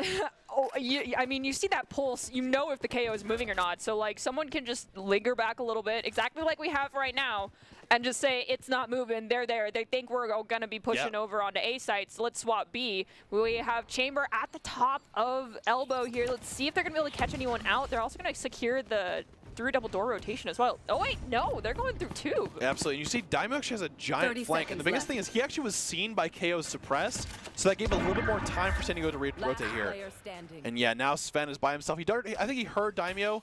Great dart from Daimyo here. Make sure, kind of go. Still loses the true to force. I think shoots way too fast, so. Yeah. Just barely misses from Aldam, and Sven's going to keep running forward here with the tour de force. I like this play. Oh my gosh. Yeah, you got to get the fire I would squad. say you're just trying to get the ecos you can in terms of just, anything to kind of stop Boise State's eco. And Boise State now 6-4 against this San Diego State. And yeah, I would say San Diego State, great job for the timeout. Similar thing to Boise, going to be calling out for basically the same reason in terms of, okay, let's relax a little bit and let's talk about whatever. Because you have 2 rounds left. And I mean, I think if you end 6-6, you're definitely a little bit better than an 8-4. Yeah, I think the demonstration of the nerves kind of getting to San Diego State was that last moment with the tour de force coming in through CT. I mean, yes, you're going for the econ there. You're trying to just get someone down from the side of the Broncos so you can kind of close the gap a little bit. But it's not that common that you see a Chamber make, like, that push in so dramatic and quick. They can still take their time. They can even wait for someone to come out of CT after detonation and still pop a couple at that point. You don't have to just risk your life immediately, even though Spike's already down. Yeah, I mean, I think at the end of the day, you're just going for those ecos and just, figuring out whatever's going to happen now. But this next round, of course, these next 2 rounds will be the biggest kind of importance, I would say, for San Diego State. Like I said, an 8-4 is definitely a lot worse than like a 6-6 or even a 7-5. Just a feeling thing as well. So I think they don't have enough eco to do this, but Boise State is definitely feeling pretty good. And I think think this time they're kind of grasping it fully this time rather than letting it get away a little bit. Yeah, we can hear them on stage. They feel hyped. They're ready to go. I'm excited to see what they bring to the table. I mean, I personally would love to see this end with a 4-8 in favor of the Broncos, but at the end of the day, I don't have. Oh my gosh. Okay, we can hear production giggling, so they definitely planned this. Thanks, guys. It's a sloth, just, you know, one hand. Why not? With the Marshall with the, you know, huge telescope to see space. But here we go. Aldo's be going into Hall. Not going to see anyone. Come on, Adam. Someone's got to peek this. Nope, no one's going to peek that. And interesting enough is San Diego State is actually doing a full mid push and getting a lot of kind of space with that. Boise State either not hearing them just yet or kind of wondering what's happening. We'll see what they end up doing here. They've flipped the map entirely. This is going to be horrifying. And we're going to see just back-to-back people start to drop here pretty soon. Jet is right there at... Oh, no, he missed him! Gets two. The trigger discipline was strong. They do trade back, though, so 2v3 here. And can Boise State do it? But the thing is, San Diego State has member all over the place. One mid, one B, and one A. So, and there's a big spot for Sven here playing a very off angle. So definitely not going to be expecting that. And we're going to see how Boise State wants to play it. And it seems like they're going to kind of split up and play this one-on-ones here.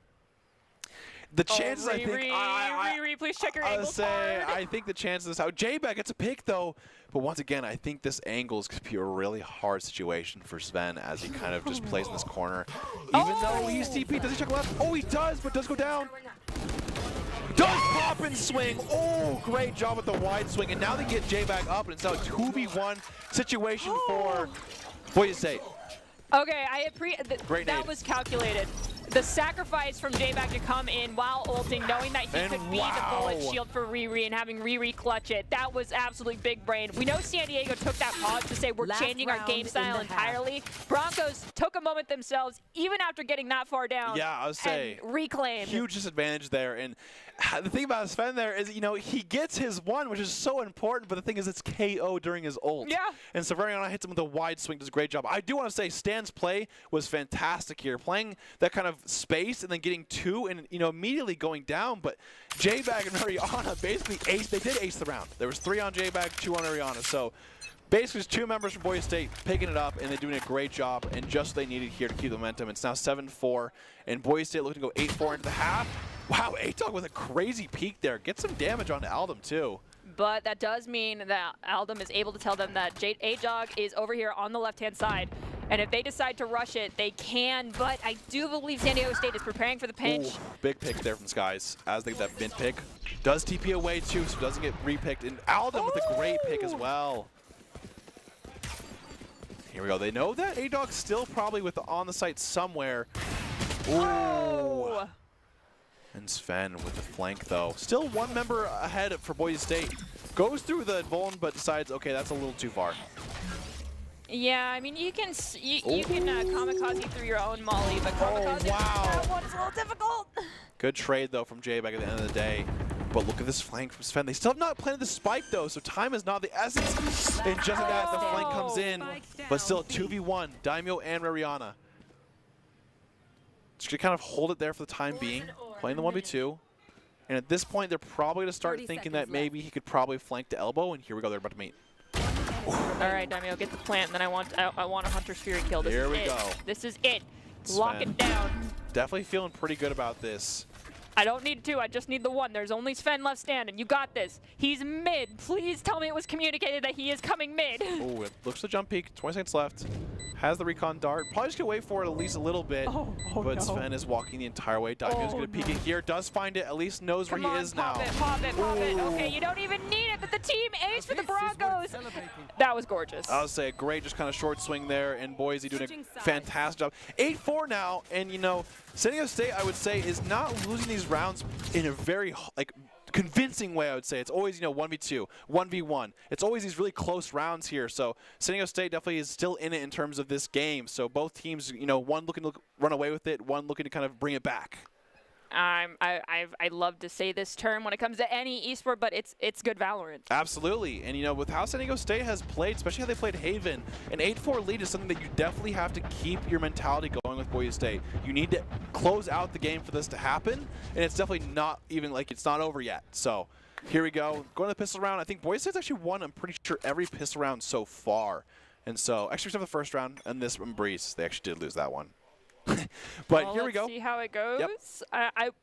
I think if they win this pistol round, it's indicating that they're going to come out on top of this map. Ooh, Rariana with a pretty aggressive wall there. And making it so they can't just go through. But interesting kind of attack here from San Diego State. They're actually doing like a 3-2 split with the bomb going B, but Boise State has 3 members on the side as well. Does trade. Spike down B. I'm a fan of the default push for like a first take, but they're doing it a little bit slower than I think they want to be. Yeah, I think they just, we're looking forward to seeing if Boise State would rotate at all, but Boise just kind of stayed, remained calm.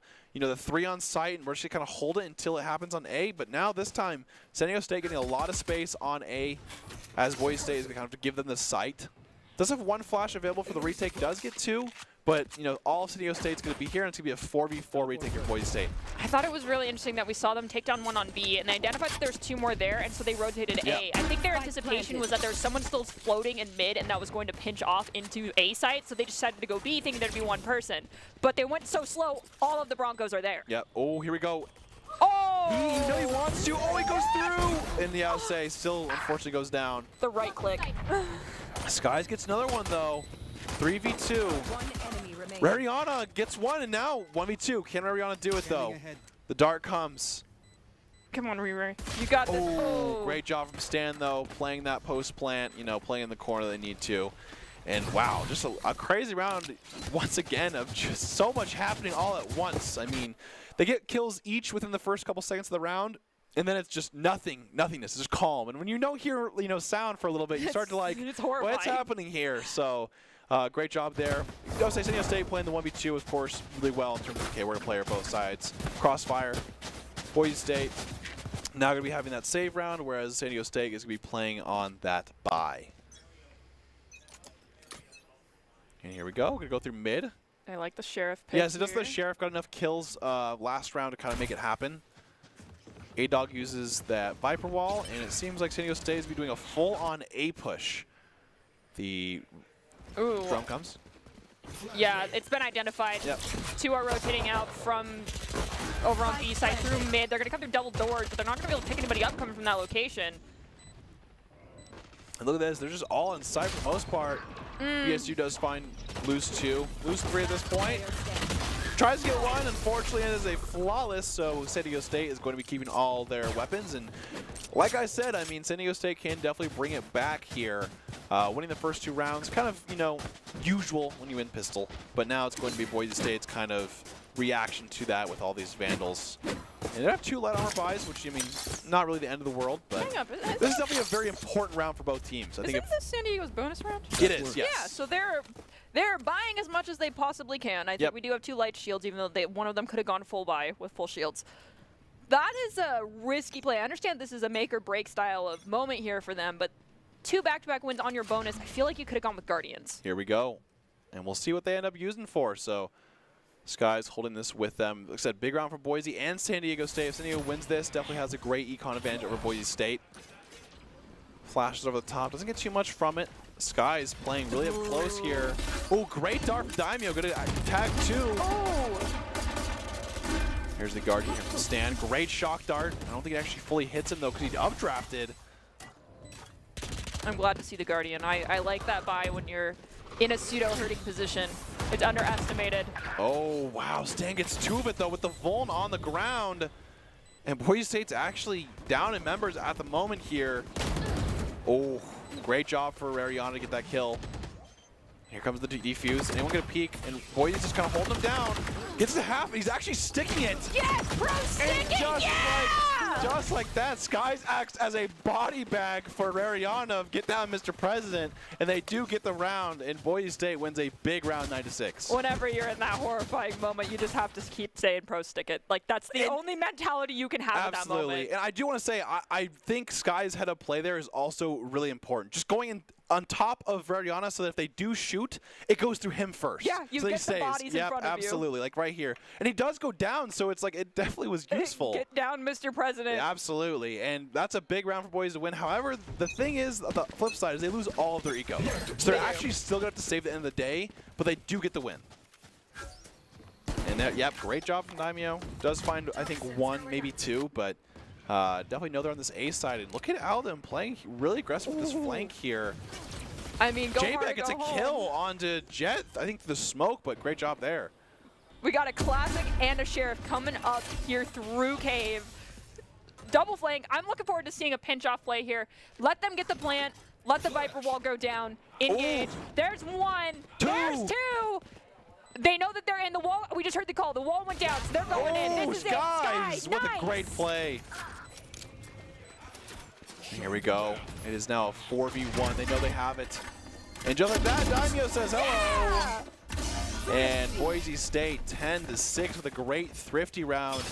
And once again, kind of running with that momentum. But like every time, we've seen this exact moment where Boise State wins 2 or 3, and then San Diego State comes from the mud and just is like, no, we're still in this game, and comes it back. Exactly, yeah. It just seems like this thing where San Diego State, I mean, last game, they were definitely down a lot of the game and end up coming back. So Boise State definitely keep playing very well on top of their game to close out this game for them. Well, if any of you guys watched the LAN that we had last week with the Broncos, they had these insane like first half games, and then they'd struggle for 6 rounds in a row they would lose. They are definitely demonstrating today that they are not letting that type of stuff happen anymore. They lose a round, they come right back swinging. Ooh. No more than 2 losses back to back before they start popping off again and just fix whatever the heck was going wrong. And great refrag there from Daimyo after J-Bag dies to those knives right away. Oh, great cross there from Boise State. They get the flank there, so definitely don't have to worry about that. But look at Hesef. Hesef is really deep within this flank. We'll see how Daimyo thinks about this. Oh, does get the kill, though, because the spike is on the ground. Sven's playing close. Daimyo's being careful here. Using absolutely, yeah. darts. Sven's looking like the exact same play, it seems like. Sven's like, do I do it? He was kind of wary last time. But we have both shock darts being used over here towards the spike, as well as the recon dart. Nothing seen because they're just out of range. Oh, wow, Sky sees him. Okay, so he probably knows that Sven's on the other side. He's just going to play patient. Come on, play the patient play. Yeah, he heard 1 shot, so he definitely knows and the bullet tracers. They came through. Just play patiently. Yeah, here we know. Daimyo uses shock darts if he's up close, but look at Mariana flanking and just... Oh! 30 seconds left. Sven definitely having some great shots this game on this chamber, and, just great crosshair placement, great aim. So 1v2, he's very low, but can he do this? We'll see here. Slowly peeks the first corner. I don't think and he's aware that there's 2 posted up. He's not ready for the 2. And yep, just like that, Boise State secures that round and is now 11-6 here. And like I said, Sven has 18 kills, so he's definitely doing a great job for San Diego State here and just solid aim. But it seems like Boise State, this last couple rounds, have had a crossfire almost everywhere. I mean, there's been so many times where, oh, wow, you think that San Diego State has a good angle on them, and then next thing you know, they die from the side of Boise State. So definitely holding their angles and doing a great job of kind of protecting their players. I'm really enjoying the adaptation from what we saw from San Diego State doing on Haven. Like we said, posting 2 and 3 people in one spot. Boise State's like, you do it better posting 2 just on opposite sides. And the tour de force from Sven gets popped immediately here. Over on site A long from window. Skies, though, playing around pillars, gonna get 1. Can't get the trade on the second, though. They do have the Virus Pit for this, too. So it might be a really hard retake for Boise State. Spike planted. As I'm guessing we'll hear it soon. Not actually being used just yet. Daimyo not going to see anything with this drone. But the thing is, he clears close, so they actually know that they're not too close here. Alden looking for a play. Does use the knives. Oh, has the dash. Does get pinged once. Takes a lot of damage for it. And A-Dog is really trying to save this ult. Daimyo gets a great pick. Has the recon arrow available now, so we'll see how this plays out. But it's 2v2. Wow, the Trike gets another 2. And that spike is planted for window. This is going to be rough, so Ryuyana has to make a choice. Yeah, as it goes for it. Tries to just kind of trade this pick here. Both players are like, yeah! I mean, you go down, but you go down swinging. Sven might not be able to get a gun off this, actually, so he's only going to be able to save the Classic, which is, I guess, a decent scenario for them. But overall, I mean, great, I would say, post-plant from San Diego State. I mean, they kept trading those trades. And Shrike, once again, it seems like Shrike always gets his 2 in scenarios like this. Post plant, he just somehow gets 2 when they need him to. And, you know, San Diego State, definitely the first step they want into coming back into this game. That has, you know, kind of been on the rise of Boise State's momentum. I'm going to say that Shrike getting those double picks is really the side effect of that Phantom because, I mean, you got that noise suppression. People don't know where they need to pop and swing, where they need to turn to get that flick onto someone to prevent the follow-up kill. And they're kind of just deer in the headlights looking down a muzzle. Absolutely, and here we go. San Diego State taking aggressive B, and they know they have that KO ult. Marion taking a lot of damage to that wall. Is, you know, it's a very spammable wall, so doing a great job with their game sense for San Diego State. And does have the plant once again, has the Viper's Pit, but we'll see if they commit that just yet. Oh. So close from actually just headshotting just there. Barely missing. Oh, does get flashed? Does get him down too, but Skies trades. And now it's a 3v3 scenario once again. The Total Force also got popped from Skies here. This could give some long angles, but we do lose Adlam. We're going to see another. Oh, yeah. Great flank by Sven, kind of doing the same thing as Boise State was doing, those crossfires. Skies has the Tour de Force, probably looking for as many kills as he can. I don't know. Get their credits. Shorty! Oh! That's the second Shorty failure I've seen, at least. I like the Shorty idea, though, of having it when you have it, you know, equipped right there ready. Oh, most definitely. It's just the one time I was watching from production when there was a Shorty in garage, I cried. Absolutely. Sometimes it happens. I mean, I'm not going to lie. Sometimes the Shorty has a little bit more pressure of like, hey, I shouldn't miss this shot. But then you do, and you're like, oh, Whoops. It happens. But here we go. I'm human. Yeah, exactly. Exactly. But Boise State is looking like you need to be having a save this round for next round, so San Diego State looking to kind of get another round under their belt as Boise looks to kind of stare. I would, you know, kind of get stabilized in terms of that eco for next round. But Boise playing really aggressive on this B. Sven's just locking down tube. Yep. There's no one there. Absolutely no one home. So Broncos, unfortunately, this is game theory here. They anticipated the B push after all of it. Wow, I was saying, Daimyo gets 2 kills there with a dink and does 145. Aldum with the timing tries. Oh, he still gets him. I was about to say, you saw the drone come out. Just peek him, peek him. Has 5 HP, and that's the difference that Daimyo has for that kind of tag. Ooh. Boise with a insane thrifty so far with the Sheriffs, especially Daimyo. Does have Viper's Pit, might look to kind of make a situation happen, but seems like they kind of want to save that for next round for their team. Can shoot through that, but it's a really interesting angle. Oh, one more. Riri. Oh, that was so close. Ooh. Oh, 2. Okay, yeah, the double man firing squad, I don't think you're going to take out both. And Boise State going to their match point after this with that 12 round. And what an insane round from Daimyo Sheriffs there. He tagged 1, got for 145, got a pick mid, and then also got a pick when he had 5 HP left. So he basically got 2 and, I guess, you know, 2.99 if you want to call it. Pretty gosh darn close. Yeah, exactly. So did a great job there, and Boise State once again getting those picks as well. And the thing about this match point here is San Diego State does not have much credits. No, but I mean, can't come up yet. They exactly, yeah, I would say. I mean, the same thing happened, just happened to them. So definitely is possible. And here we go. San Diego State has 2 ults left, has the Viper's Pit and the Hunter's Fury available here. And we'll see kind of if they end up using that as well. KO ult is available for the Boise State retake. Stan has that going for him. Has done a lot of damage with this Guardian in the past, so definitely don't want to sleep on him too much with that. The Guardian, just like the Light Shields, is underestimated. Ooh, just what I'm saying right there. Gets a pick right away. They use that cloud smoke immediately, just trying to get some cover. They're not giving up the angle, though. Look at this flank, though, from Aldum. Ooh! Gets 1. Looking for more. Has the dash available. It's already progged, yeah, say Sven. Oh, the timing from Daimyo, but they do get 2. And Boise State is now down a member. 2v3 here. Skies gets 1. J-Beck goes down, though. Oh, great shot from Skies. Does have an angle where he can actually res, but does not do it. I wonder how much time we have left over there to get the res out onto our poor... Wait for it. Oh, he does get it!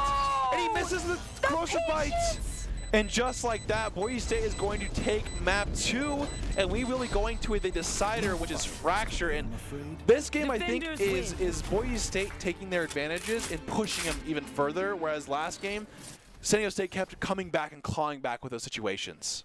It was definitely, I think, playing a little bit too hesitant. Like, yes, we want to give respect to these teams. We don't want to just think we can walk over them ever, even if we have a huge advantage. But you need to also carry momentum and keep tempo control in your favor, even in a game that will slow down a lot, like Valorant. Absolutely. And it seems like the Broncos started to realize that here in the second half. And we're like, all right, we get 2 entry picks. We just keep pushing until they are off the site and gone. And taking that advantage to the bitter end was absolutely gorgeous. Yeah, and now it's, the matter of, okay, can they use momentum to go into map 3? It's a 1v1. It's a 1-to-1 where Boise State has the kind of the recent win. But, San Diego State is definitely a force that is giving them all that they can to match this. So we're going to be going to a break, and after this, we'll be finding the final game of this best-of-3 series. So don't go anywhere. We got more matches to play. Protecting your customer journey from fraud is critical. According to industry analysts, Count's AI-driven platform is the leading solution. From account login to digital payments, Count is recognized for both its customer impact and technology excellence. Learn more at count.com. Growing up in Riggins, we have certain rules we live by. Look both ways before crossing the street. Fishing stories get better the more you tell them. Small town life makes your life anything but small. Never work alone when you go hunting. And always buckle up.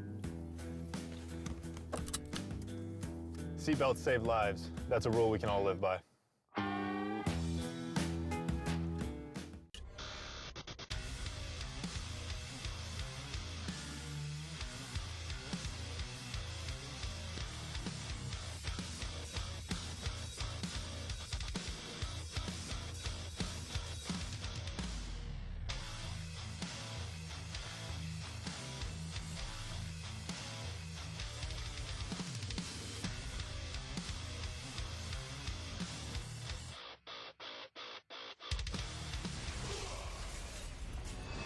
Visit NationalGuard.com to begin your guard adventure.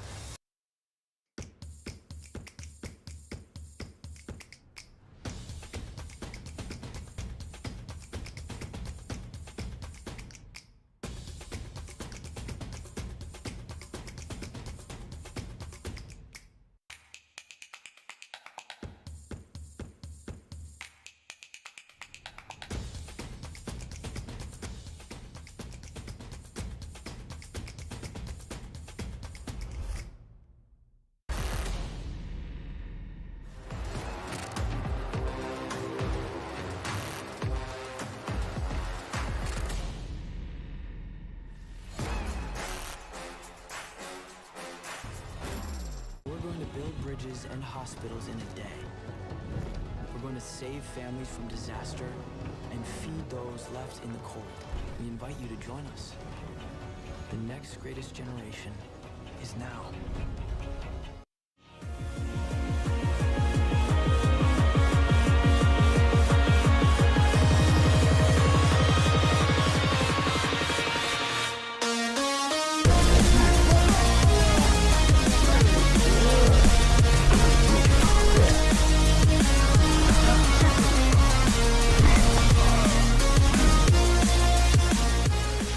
Back to the Boise State Esports Arena, and you are watching some incredible Valorant right now from both teams, San Diego State versus Boise State, Game 3. And what are your kind of overall thoughts on the series so far? I mean, needless to say, I'm not shocked. Like, you anticipate, even though it's late at night, this is when most gamers are awake. Let's be totally honest. Those of us that are students and gamers, not so much. But we're typically gaming this late, so this is when we're at our peak, at our prime. So they were ready to go the full 3 maps. I anticipated the full 3 maps here because, I mean, if you made it this far, you have to be ready to go the distance, you know? I mean, J-Bag's getting a Red Bull, and it's 10:43, so he's ready to go for at least the series here. And, both people have always got to get going, but this has been an incredible series so far. I really like how both teams are not willing to ever let it go or, not letting things slip. I mean, both teams are always battling back. I mean, teams go up 3-4 rounds, and it's not over yet. You see people claw back. Now it's a 2 game. Now it's 1. Now it's tied. Now they're in the lead. So I'm really excited to see how the series is. And coming to Fracture is really going to be crazy because both these teams have been really aggressive. And Fracture is a map where you can explode. I mean, both, having the sides be both sides here, we're going to see some explosion here from both teams. And I'm going to love to see these picks that are being shown. I personally, just based off of what we've seen from both these teams thus far, those cheeky, dirty angles that we've seen 2 people, 3 people post up in and just hold it and lock it down. With the changes that were made to Fracture before the start of the season, excited to see how they take those into play here. Absolutely, and of course we have Doc's keys then, which in Valorant is focus those angles, that flank. Know that when condition, count cards, call abilities, and click heads. This is brought to you by Drop-In Gaming, which is the premier online platform for gamers who seek competition. Play your favorite games to win cash and prizes through free and paid entry matches and tournaments, whether you are new to the scene or a seasoned veteran. Drop-In Gaming has the right games and competition for you. To begin your competitive gaming journey, sign up at dropingaming.com. And, you know, going back to kind of the Fracture topic, I mean, we're probably going to see another mirror match between teams. We're going to see the Raze, we're going to see the Breach, we're going to see the Brimstone, the Chamber, and then usually the Fade. But the one thing I will say is I think that both kind of Chamber players are going to be kind of the highlights in this match. Fracture's a match where you can play really aggressive with those Chambers, and we've seen Sven go crazy on this Chamber. Last game, I think he dropped like 20 kills. So definitely I think it's going to be kind of the focus on this team with him and Stan making plays for that San Diego State. Most definitely. The one thing I really would hope for to see here, just a slightly different changeup in some of those agent rosters. I mean, yes, they are tried and true and powerful, but when you're at this point where you need to pull something a little bit different, you need to take the rabbit out of the hat, what can you do a little bit differently? I feel like you want someone who can give you as much value as one of the other agents that we already have, but I personally would love to see a Sky here, just like you can throw your Hawk out and you can definitely guarantee that an angle is locked down, there's no one there, no one gets flashed, or you hear the flash and you know someone's there. Your team, you both go in, you swing both angles equally, and you just lock it down instantaneously. Yep. But the odds of that happening, I'll say, for my own love, probably not very high. We're going to see most likely the KO, if anything, for those ones. But the pop flashes are still just as strong. Oh, absolutely, yeah. I mean, they did the nerf recently where it's, that's not as much with the right click, but the thing is, it's still a pop flash that it's literally impossible to react to sometimes. So definitely seen a lot of good KO play, too. I mean, J-Bag did a great job last round. And then also, I forgot, I think it's like something but love that. He's been doing a great job as well. And I think these kind of silences have been, doing some work. And so I'm really excited to see how these teams play as well as the Smoke players as well, because I think this is a map that allows Brimstone, controller players. You're not playing that Viper where you have to sit in your corner on, Breeze B and be like, hopefully they come to my site. Yeah. But, you get a little bit more kind of interested. Wow. Ooh, and, a neon! The thing that's actually, I would say, kind of crazy, the Neon's a great pick from Stan, but the thing is he's not going to have a Breach to back him up. Yeah. We've seen, of course, Optic kind of trademarked this thing of the Neon Breach, and the reason why it was so good is because the Breach and Neon work so good together. But Stan is now going to have to basically do raw aim. And so what that kind of tells me is San Diego State is willing to take the risk that Stan is going to be playing this feast or famine character in terms of you either pop off or you just get, destroyed, and they're going to kind of trust in Stan to make those plays. I mean, that's kind of like what we were saying. You need to pull out that wild card, the unexpected. And when you do that, you are kind of presenting yourself in a this is a make or break. If this either works or it's not. And when you're trying to do the end all, oh, that's a fantastic angle. Thank you, production. When you're trying to do the end all be all, and you go no holds barred. If you trust in your teammates and they make the call, let me go Neon, just have faith. You don't tell them no. Yeah, I mean, I think it's going to be a thing also. Where Stan, I don't think Stan. He definitely is trolling a little bit, but I would say all these times these players are going to pick what they practice and then what they're confident in. So. Yes, that KO chest. Yes, thank you. Oh wait, they actually did pick They actually did pick Neon on accident. Oh, and see, okay, that's actually I want to say that's great sport. That's some great sportsmanship from Boise State because they technically could be like, we're in game. No, you have to stick with it. I think what happened is, as you were calling it, you want that breach. Yeah, I think they didn't get the breach out. Someone went Brimstone instead, and so then this next we're it's probably the fade. I think it's gonna be the fade for the fade for Brimstone, but our fade for breach. But I was gonna say because not gonna lie, Neon by herself is really hard to play.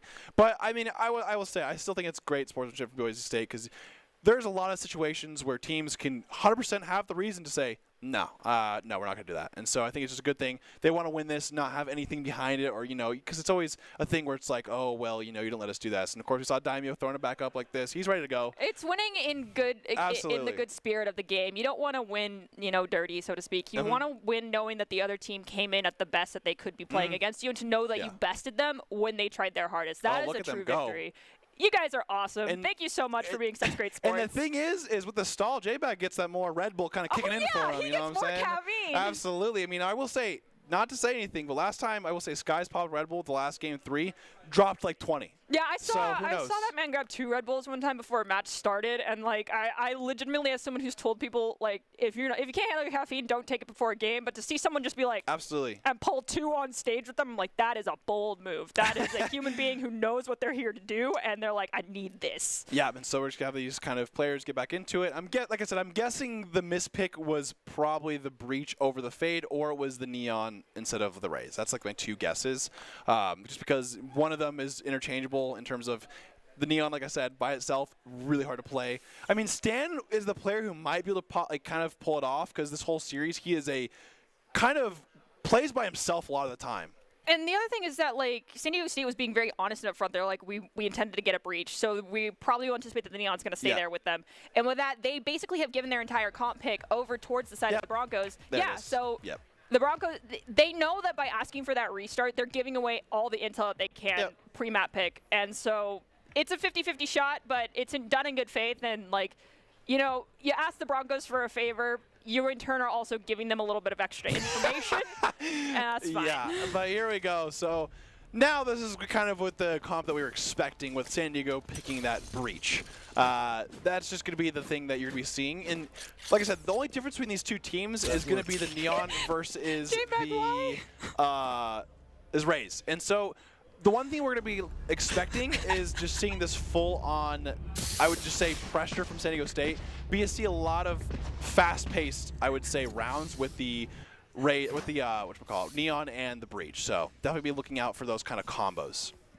We'll see if they manage to pull those off here in round 1. Broncos are going to be on attack. I'm definitely interested to see if we have any sort of sneaky angles getting locked down immediately by the side of San Diego State, or if they're going to play a little bit further back. And I like this play from Boise. They're actually going to play this full stack A main, and you could see that they were ready for the Breach stun because they just sat there. And now they're just go fully onto it. But San Diego State is all in spawn, so this is going to be a bloodbath here pretty soon, as San Diego State is now going to be going for this retake. Oh my goodness, this is yikers. And so now we're going to see just a full-on 5v5 retake situation. There's still a lot of utility from both teams here. The first kind of batch of Brimstone smokes are going down here, so let's see how they decide to kind of do this retake. And they're just all in spawn. There's not one in main. There's not one flanking dish. It's just all there. And yeah, Neon instantly goes down. They do trade, but all of them trades again. And Sven, once again, back and forth here. 3v3, pop flash comes out. Oh, Skies does go down. I thought Sky. Oh, great nade here. Does get half. Does get the kill as well. The Roomba bot. The smoke goes down too. Oh my gosh, that was perfect. And man, that is such a scary situation because he does get the half, but that nade just barely gets the kill there. And as soon as he gets a kill, the smoke drops and they can win the round. And what a...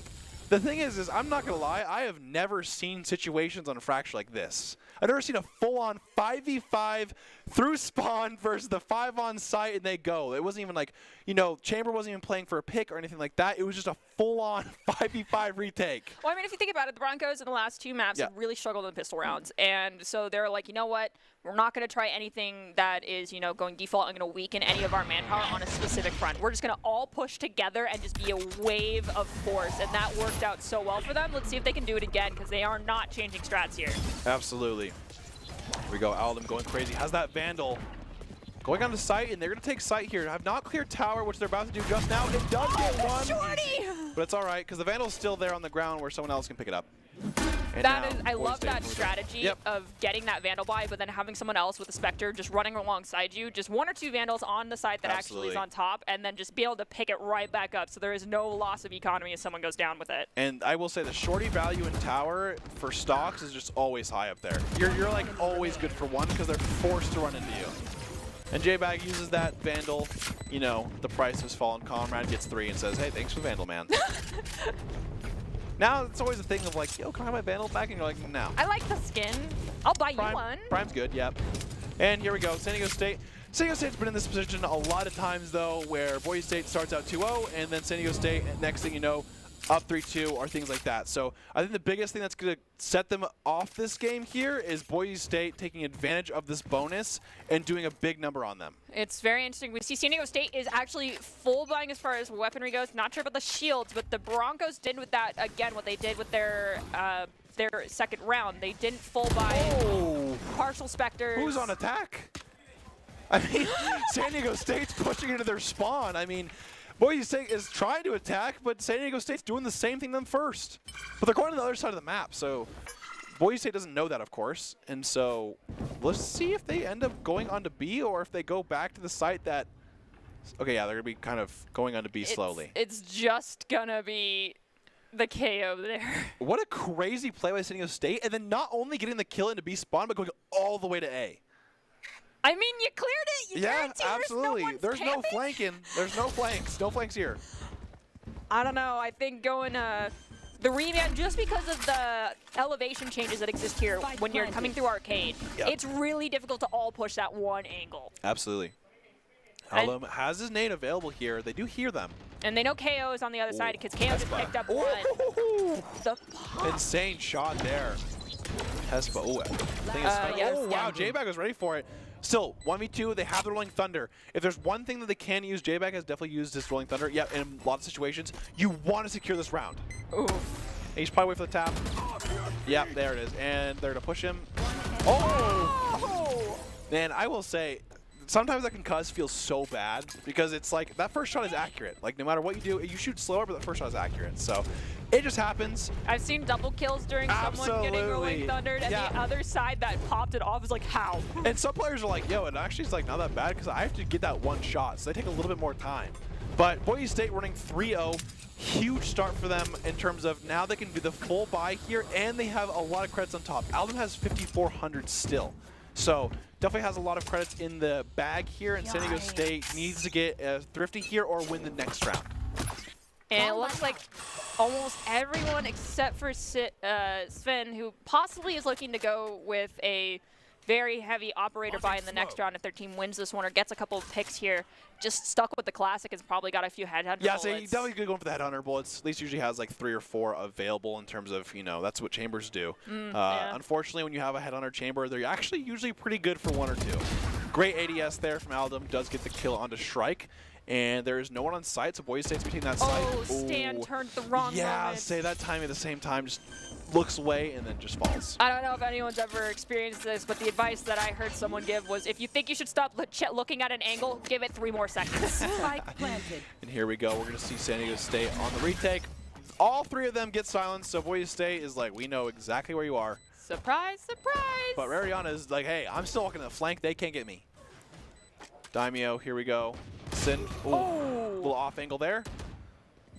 And so far, Daimyo with the comp flash gets 2, gets 3, and he is definitely feeling it. No BM here, just a respectful look, and then walk on here. Love that. That was almost the T-posing look there. No way, we're not like that. Oh, I mean, it's just stalling out right there. Okay, so this is going to be, I think, one of the most important rounds of the first half. And what I mean by that is, Boise are now 4-0. You have lost your first buy round. You just saved a round, and now you're buying again. There it is. Yeah, I say there's the op, and you definitely want to win this one because if you lose this one, you have now buy and saved the last 3 rounds in a row, like 6 rounds basically. So definitely a big round for both teams to win here. J-Bag popping out with the Phantom. I like the buy. I like it. Not everyone will agree. Sven gets really aggressive here. Skies definitely has like a little tingle, but does not know, you know, doesn't want to fully peek. The crouch tries to get it, gets a little bit of damage, but does go down. Yikes. Boise State down 1. Daimyo does have the ult available. Yikes, didn't turn fast enough there. Has to disengage. But doesn't find anyone, does go to A. But look at this, Alden playing really aggressive. Could definitely get a timing on to Stan. Does he one? ADS once again, throws the nade. Does he check below him though? We'll see. And he doesn't! Oh, this but Stan is now going to get 2! Okay, does get 1 though, does trade. But I say that's going to be the difference that they need because the thing is they already were up 1 person. Stan getting, you know, 1 right there is just already big. And now we'll see how this kind of happens with Ariana versus the world. Come on, good try. Got it. Goes down. That's okay. And now you'll most likely think There's no way they don't check their corners next time. I said that last map. Hey, I mean, there's a time where, you know, the spot always happens. This one was really close. Sky's just, you know, didn't have that full angle. The Stan trigger gets one. discipline I adore here coming out from Stan, but with all due respect, the Broncos need to anticipate Stan playing the right angles, just being crouched down as tiny as possible, and like, even if you are like, nah, there's no way, give it a quick little look. There's a lot of fake peeks that happen too. We've seen those all the time. And here we go. Sven moving the operator into arcade. And Boise State kind of playing a little slower, but still going to A. Here comes the KO coming out here. Boise State is going to be taking on this A site. And it does look like we actually have our chamber posted up over just us. Yep. That's and now they're trying to catch any flankers. Yes, now that they've cleared dish, they can know that they can go back on the site here. Yeah. And once again, San Diego State has all 5 in spawn. Guys. And here comes the Rolling Thunder's going to come out, and they're going to do a full-on retake. Neon's probably to see going crazy here. What she is, has full util though. Checks left. Is flash, does a jump into the nade, goes down. Oh, that's a 3-piece there for the Broncos. Can they pick up the last 2? They're coming in and locking down the angles. I'm sorry, seeing Aldum clear that for Daimyo is so funny because there's no way, like we talked about, he's not letting that happen again. No. Like, that wasn't clear in the corner, so he's like, I'm clearing it. Even though he knew someone was Sands, he's like, I'm clearing this if I die. It's a valid strategy. Like, you need those edge people to play entry for a reason. It's like, either you go down and you get me intel, or you go in and there's no one there. Absolutely. I just think it's hilarious. I love it. I love it. Because Aldum's like, no way. Not again. I'm not letting that happen to me. I got this. I will not let you down, team. I'm checking everything. It's still top frag. Has the 9 kills, so great job there. The adjustments are happening, and we're witnessing it happen live. Absolutely. And it is now 5-1. Now they have the Orbital Strike and Showstopper, so once again, Boise State can just kind of rock in there. Stan pops the ultimate. Skies, he does hear them. Oh, he doesn't turn his corner, but he still gets him. A lot of damage done, though. He's now 1 hit. 30, oof. Yeah, you're gonna, this is a... Oh, Boise going to B, and most members of San Diego State are actually doing the same here. Ooh, Sven has a great little kind of different angle for the off. Oh, does miss, though. Look at the pop flash happens. Both no KOs one's dead, though. Yeah, the KOs both flashed each other, so there's nothing they could have done there. And actually trades in favor. But now it's still 2v2. Daimyo's quite low pop flashes. Orbital Strike comes down. Hurting right now. They tried to use it to lock down an angle, but instead Sven was just outside tower. They didn't anticipate that. Ooh. 1v1. Getting a lot of space. He knows he's an option to play close. He does! Wow, huge round there from J-Back to win that 1v2 clutch. And gets the Rolling Thunder again. And so just ready to rip these ultimates. Boise has 3 big ultimates on the side of Fracture. And 6-1. This is the first time Boise State in the series has gone up 5 rounds. Usually it's only one. It's usually only 2 to 3. So they just gotta keep on going. I'm pretty sure San Diego State has to eco here, or they have to eco next round. So we'll see kind of once they go into game. If this were you, would you be ecoing this? I mean, if they have the money to buy, they should buy. But if they don't have it, then they're just gonna have to eco. And that's just kind of how it works. And unfortunately, we don't see it just yet. But Stan's playing this aggressive, so I'd guess that it is an eco round. Yep. They got the info, though. They definitely were able to tell that there was... Oh, he had a Phantom, I'm pretty sure, actually. Oh, no.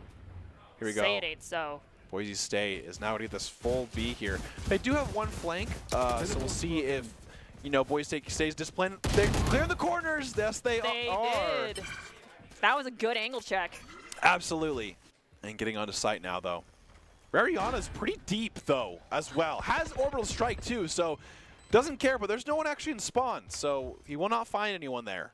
I think Riri might just be playing to wait and see if anyone is taking that slow push to make sure the flanks aren't happening. Yep. Here we go. We have 3 members of San Diego State sitting in A main. Great nade from KO. Here comes the Rolling Thunder here from Boise State.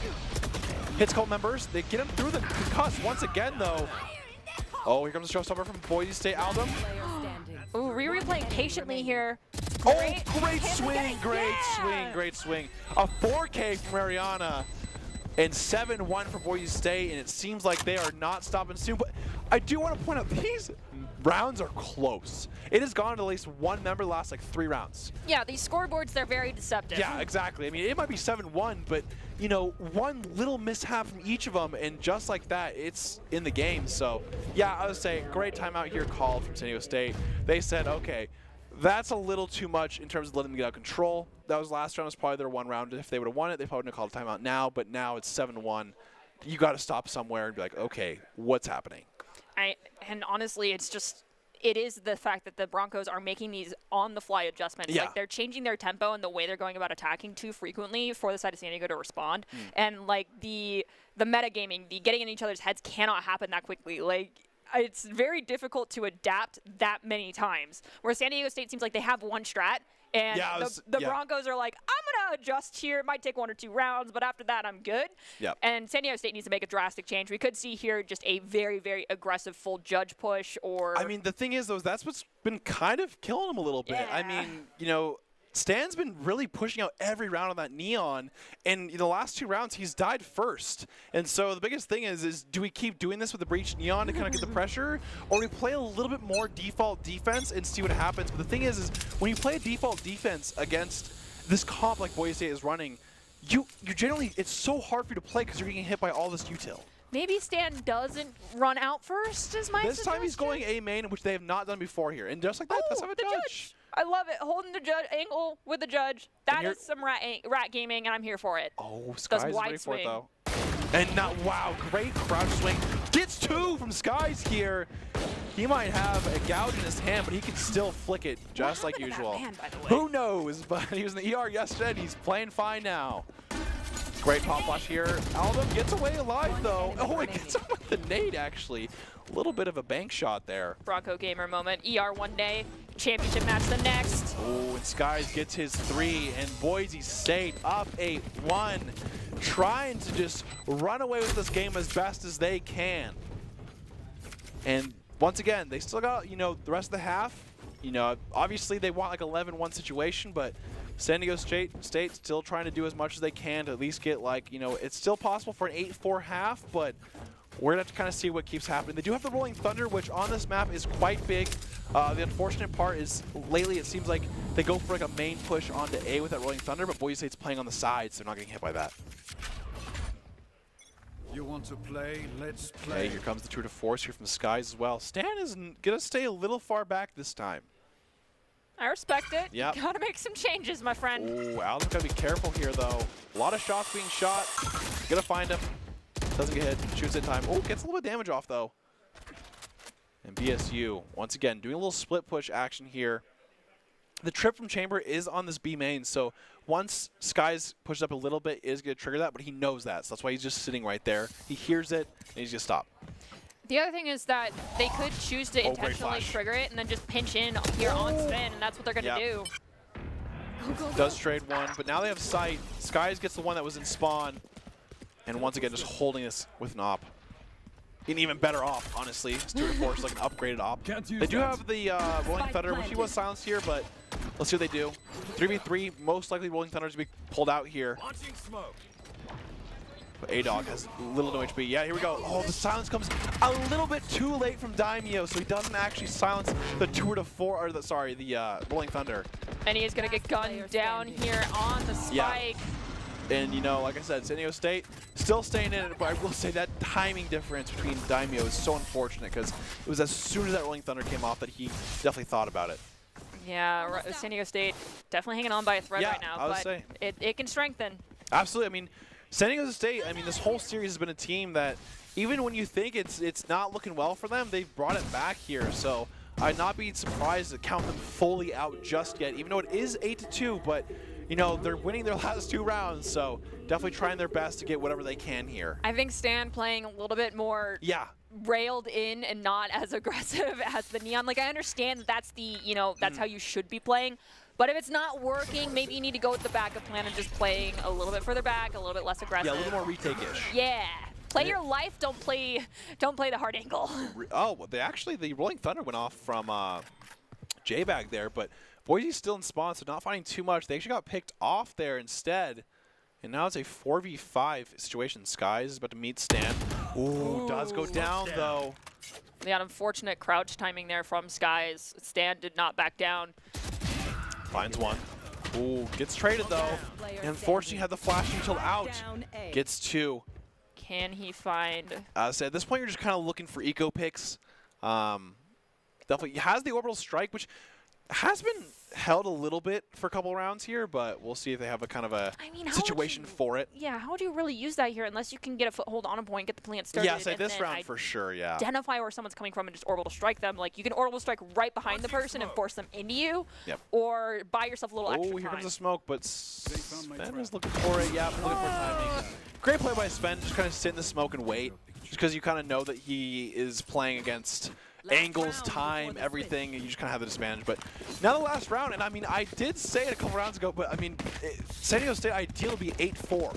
Because, I mean, as we've seen, Boise State definitely execute well, but the attack side on this map is definitely no joke when it comes to a full just push by your team execute. But we're going to see if Boise State can take this 9-3, or if they can just keep the 8-4. We'll see here. I'm definitely not one to, like, you know, claim that these type of statements are true, not necessarily into the paranormal, supernaturally things, but the 9-3 curse could be strong on this map for San Diego because we could see that they have a very solid, you know, offensive side for this. And just like that, they get 2 right away.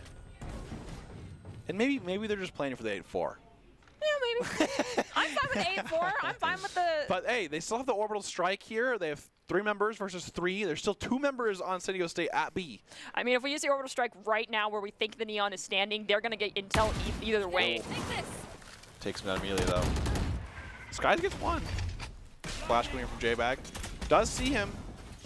The Molly came out as well, but it does look like Skies made it through by the skin of their teeth. 36 health. That's you get kneecapped and you're done, my friend.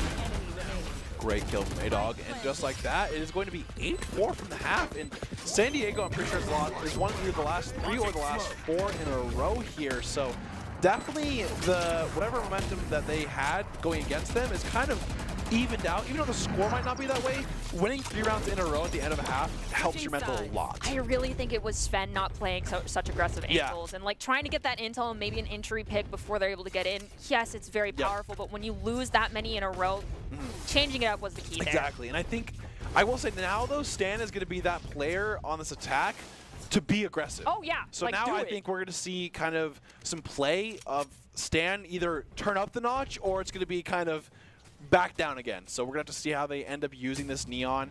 We've seen a lot of the Neon in terms of like pro matches and stuff like that. People just run wild. But the thing is, when you run wild, you have to use a lot of aim and you have to have a lot of coordination with your breach. So we'll see how this is played. 8-4, Boise State leading, still up by 4 rounds.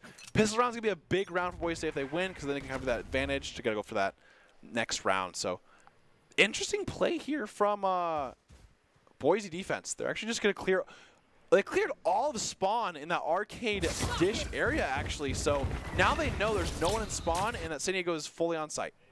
I mean, that's a lot of intel. Possibly looking to play the retake game, knowing that San Diego was going to drop a lot of util due to the lack of success they had on defense.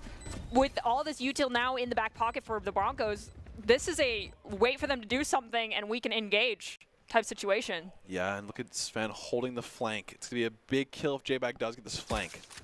Shoots the trap, he knows he's there. Ooh. Wow, Almesh gets a big pick on the stand and gets a lot of space on the site here. Boise State gets on the site, but here comes the util from the post plant. He actually misses the nade here, and Skies is going to be fully just holding it. And he misses the knife. That's he headshots it, really he holds it, and he gets it. Wow. That is a crazy thing. The thing is, as soon as he misses that nade, Boise State goes into full go mode. They see him go all into main. Skies holds it. Does get dinked in the head there, by the way, so pretty scary situation because he was very low. But once again, Boise State. Pro. Yeah, because he doesn't fake.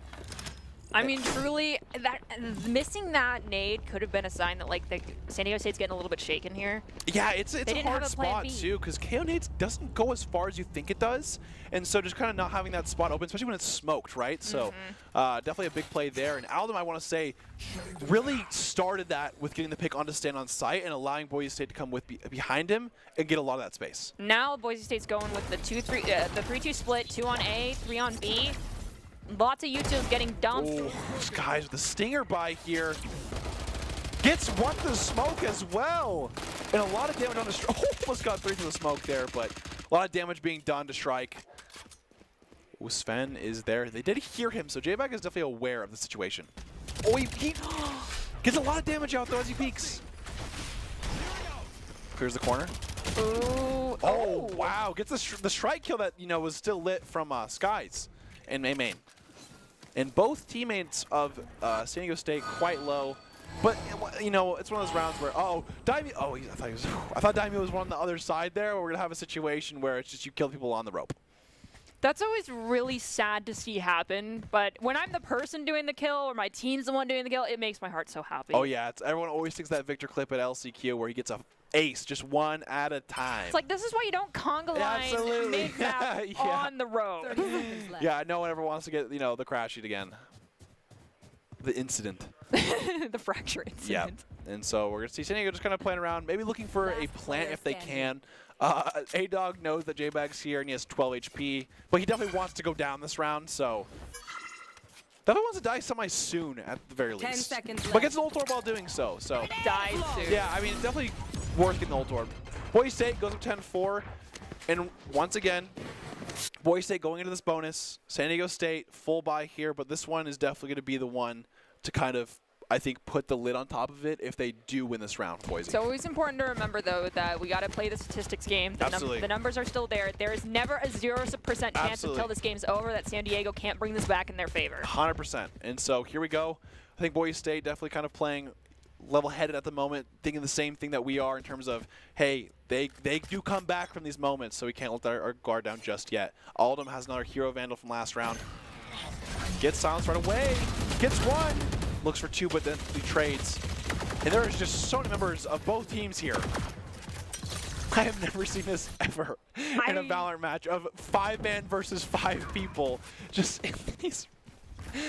Oh, the flame for Boise State, though. And they do get him. 3v2. They have an advantage. 1 up. He does get him. 3v1. Boise State. Pop flash coming out. Oh, the molly. He gets mollied, and now Boise State knows he's stuck. Oh, no. Yeah, just like that. The econ here right now for San Diego State during this round was in such shambles that I was really hoping they'd see what we saw the Broncos do earlier, which is, some pick up the Vandal, just one, maybe two, and the rest go Stingers. And you play 2-2 with whomever has that Vandal, so you can pick it back up and play it and still keep that economy and util. But instead they full bot, and that has left them absolutely broke. Yeah, and I want to say the 2-man flank from Boise State onto Arcade, huge advantage there. Sven was sitting in a corner. They flank him. They get the flank down. So now they know there's one tower, one on site, and you know what happened next. So Aldum with 17 kills on this raise, and it's like I said, this game has been so crazy. We've seen 5v5's Arcade, 5v5's main. Like, you don't see these things on a Fracture. You see, like, full rushes by that, but the defense too. It's pretty funny. And Daimyo singing tower says hello. And Boise State, 1 man up at the time. Flashing it once again. His teammate looking to peek. Gotta be careful now, though. Sven found one. Yeah, and Boise knows they got one at least pretty lit. They're gonna take it back a little bit. San Diego State, same thing. They lost some HP there. Could be rotating onto a site. And at the moment, no Boise State members are playing on site. Skies is probably clear B main and then look to rotate. Something interesting I haven't seen yet in all 3 maps thus far is a fake rotation. Yeah. That's, start the rotate, make some noise, but when you make that amount of noise, it kind of is really obvious if you're trying to fake a rotate. Yeah, exactly. That's why I think both teams, respectively so, have really stayed on their sites until it's like fully known that they're on site and planted the spike. Sven is picking up where their teammate left off. Oh. Holding that angle. I was say, who, does he check it this time?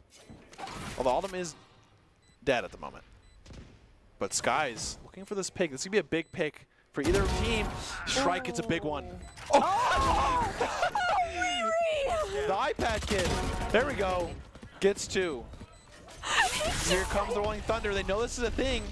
Man's prepping util, walks forward, and this poor chamber. The thing is his plume can't reach this. He can't reach that far. Oh, yeah, gets half. J-Bag, yeah, gonna try his best here. Does get him. Oh. But once again, not enough time. And that was so funny because it was the thing that's even funnier is it's like the time in between going to the smoke screen. So if he does that even like a second earlier, he doesn't probably see him in front of him. Like he doesn't, like the animation going into his, iPad. It's so funny. Well, like the other thing is that like Chamber was just tunnel visioned down, looking at main, and did not anticipate anyone coming from drop. Which I'm like, why aren't you checking? Why aren't you listening for Dish? This person looked like they got spooked. Yeah. The Valorant experience. They do get the Rolling Thunder out of that from Boise State, from the San Diego State side. So that's definitely a good piece, but then they have the Brimstone Ultimate available. Here comes the ult, and this is San Diego State, what they do best, which is just a full-on rush here. I like the rush. They're dropping a lot of util though, and that was bad for them last time they rushed in onto this point. Let's see if they use it better. Two. Looking for 3, knows that they have the, at least the orbital strike for the post plant. There it is. They're planting in the exact same spot. Stops the plant. Gets the kill with the ult, actually. There's still 1v2. Can Skies do this? They don't actually know where he truly is, though. He just pop flash, did not anticipate him drop. No one's checking drop. He knows where he is. The thing is, does he have another flash available? He does not know. There it is. Runs back. Oh. What a great push by Hespa there, knowing that there's an op on the field. Credit where it's due. Yep. That was some great discipline, utilization, and keeping calm under pressure. Yeah, it is so scary to be in Hespa's situation and flash early. You can throw that flash early and Skies is way too far away. For him to really just sit there and wait and then pop it, great job there for the game sense. And way to keep calm in a situation that is not calm at all. I mean, he did get some bullets on him, so he identified that he was relatively close, but waiting for him to actually tuck into that angle is really what made it. And now 11-6, San Diego State trying their best to crawl back in this game. It is still 11. If Boise State still not at that at least overtime kind of mentality yet. But this time, Boise State not playing on site. They know, hey, we're going to do a retake. We have the Rolling Thunder on our side, and they also have a showstopper available too. I love this, just peeking down past drop, seeing if anyone's going to go post up in the standard spot. They've pinged it. They're running. Almost had it there too, The molly was a little short. That's unfortunate. Here comes the KO ult from Daimyo. A lot of ults used from BSU. Gets 2 kills though. 3-5. Sven gets 1. They have 2 members playing in main. The Rolling Thunder is still not, was used. But they have no kind of post plant here from San Diego State. Daimyo playing up front. Great to get the kill. Wow, Sven gets the kill on a Daimyo. The thing is, if he looks at Daimyo, he doesn't get the time to kill him for that. But that's what Boise State really needed for a little bit of a relief. Because now it's, okay, we're at that overtime now. We have 5 rounds, basically, to get 1 win. And so, having that 11 versus 12 is a big mental shift in terms of, especially for the enemy team, too. Because now San Diego State is like, we have to win 6 in a row to play more. But, I mean, like, you got to have that, like, perpetuated mentality of it's still 0-0. This is anybody's game.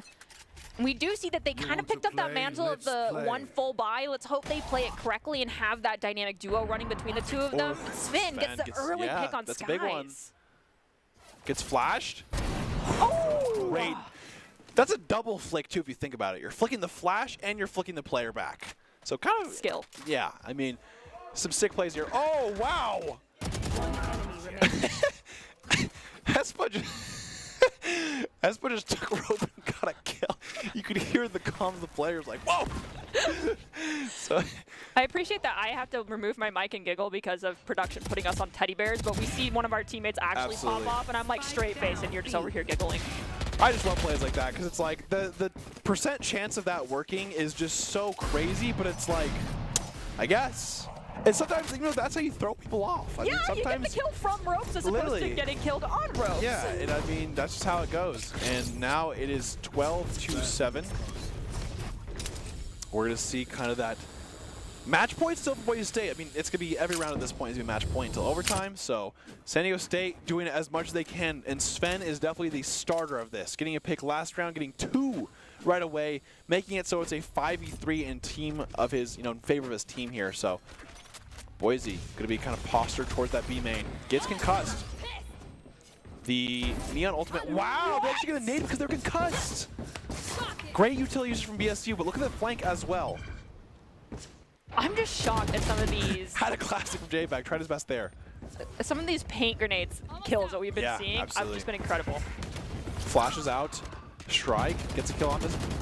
This guy's A-Dog making sure that there's no one up there. I like the different plant spot. Yeah, I do too. And the thing is Stan actually loses his ult, but it is still a 4v2, and honestly, he has a Spectre versus kind of a save round, so.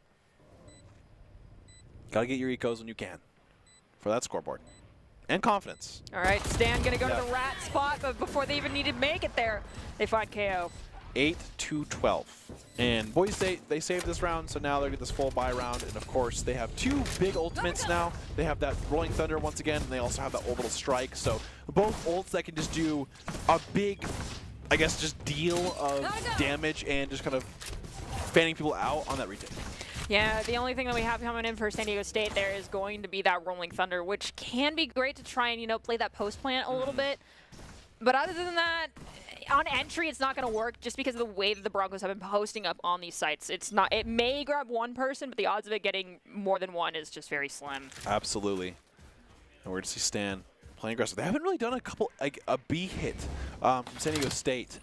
They saw that they had the Sven hit, I guess you could call it, which is a double kill and leaving. Oh. They find out there's one over there, but doing a great job of just kind of leaving this dish. It's too scary to go into that spawn when you'll have too much information. I like the util trade, though, the pop flash to make sure that they back off. And now only having that one KO flash, I mean, we've proved definitely a big deal. Yeah, there's one person there at the minimum. Yep. And now I back off, and that's fine. So you identify where one is. Here comes the Rolling Thunder here. J-Bag actually gets a kill onto one, but Stan trades. Oh, yeah, wow. Stan is definitely picking it up here. Stan with the Buzz Lightyear gun. I'm here for it. Absolutely. It's too thick for me. Yeah. It's too wide. I don't like skins like that. But here we go. Now it's a 2v4. Boise State does have the ults, but most likely be saving here. Going for the ults next round. Definitely want to keep them. Rolling Thunder was used for San Diego State this round, so now that's one less ult available. They have two ults next round with that KO ult and Orbital Strike, so going to be coming down to, you know, who can kind of really get these things going. And so far, San Diego State is getting these first bloods constantly, and they're just using that while Stan gets a lot of space on that site.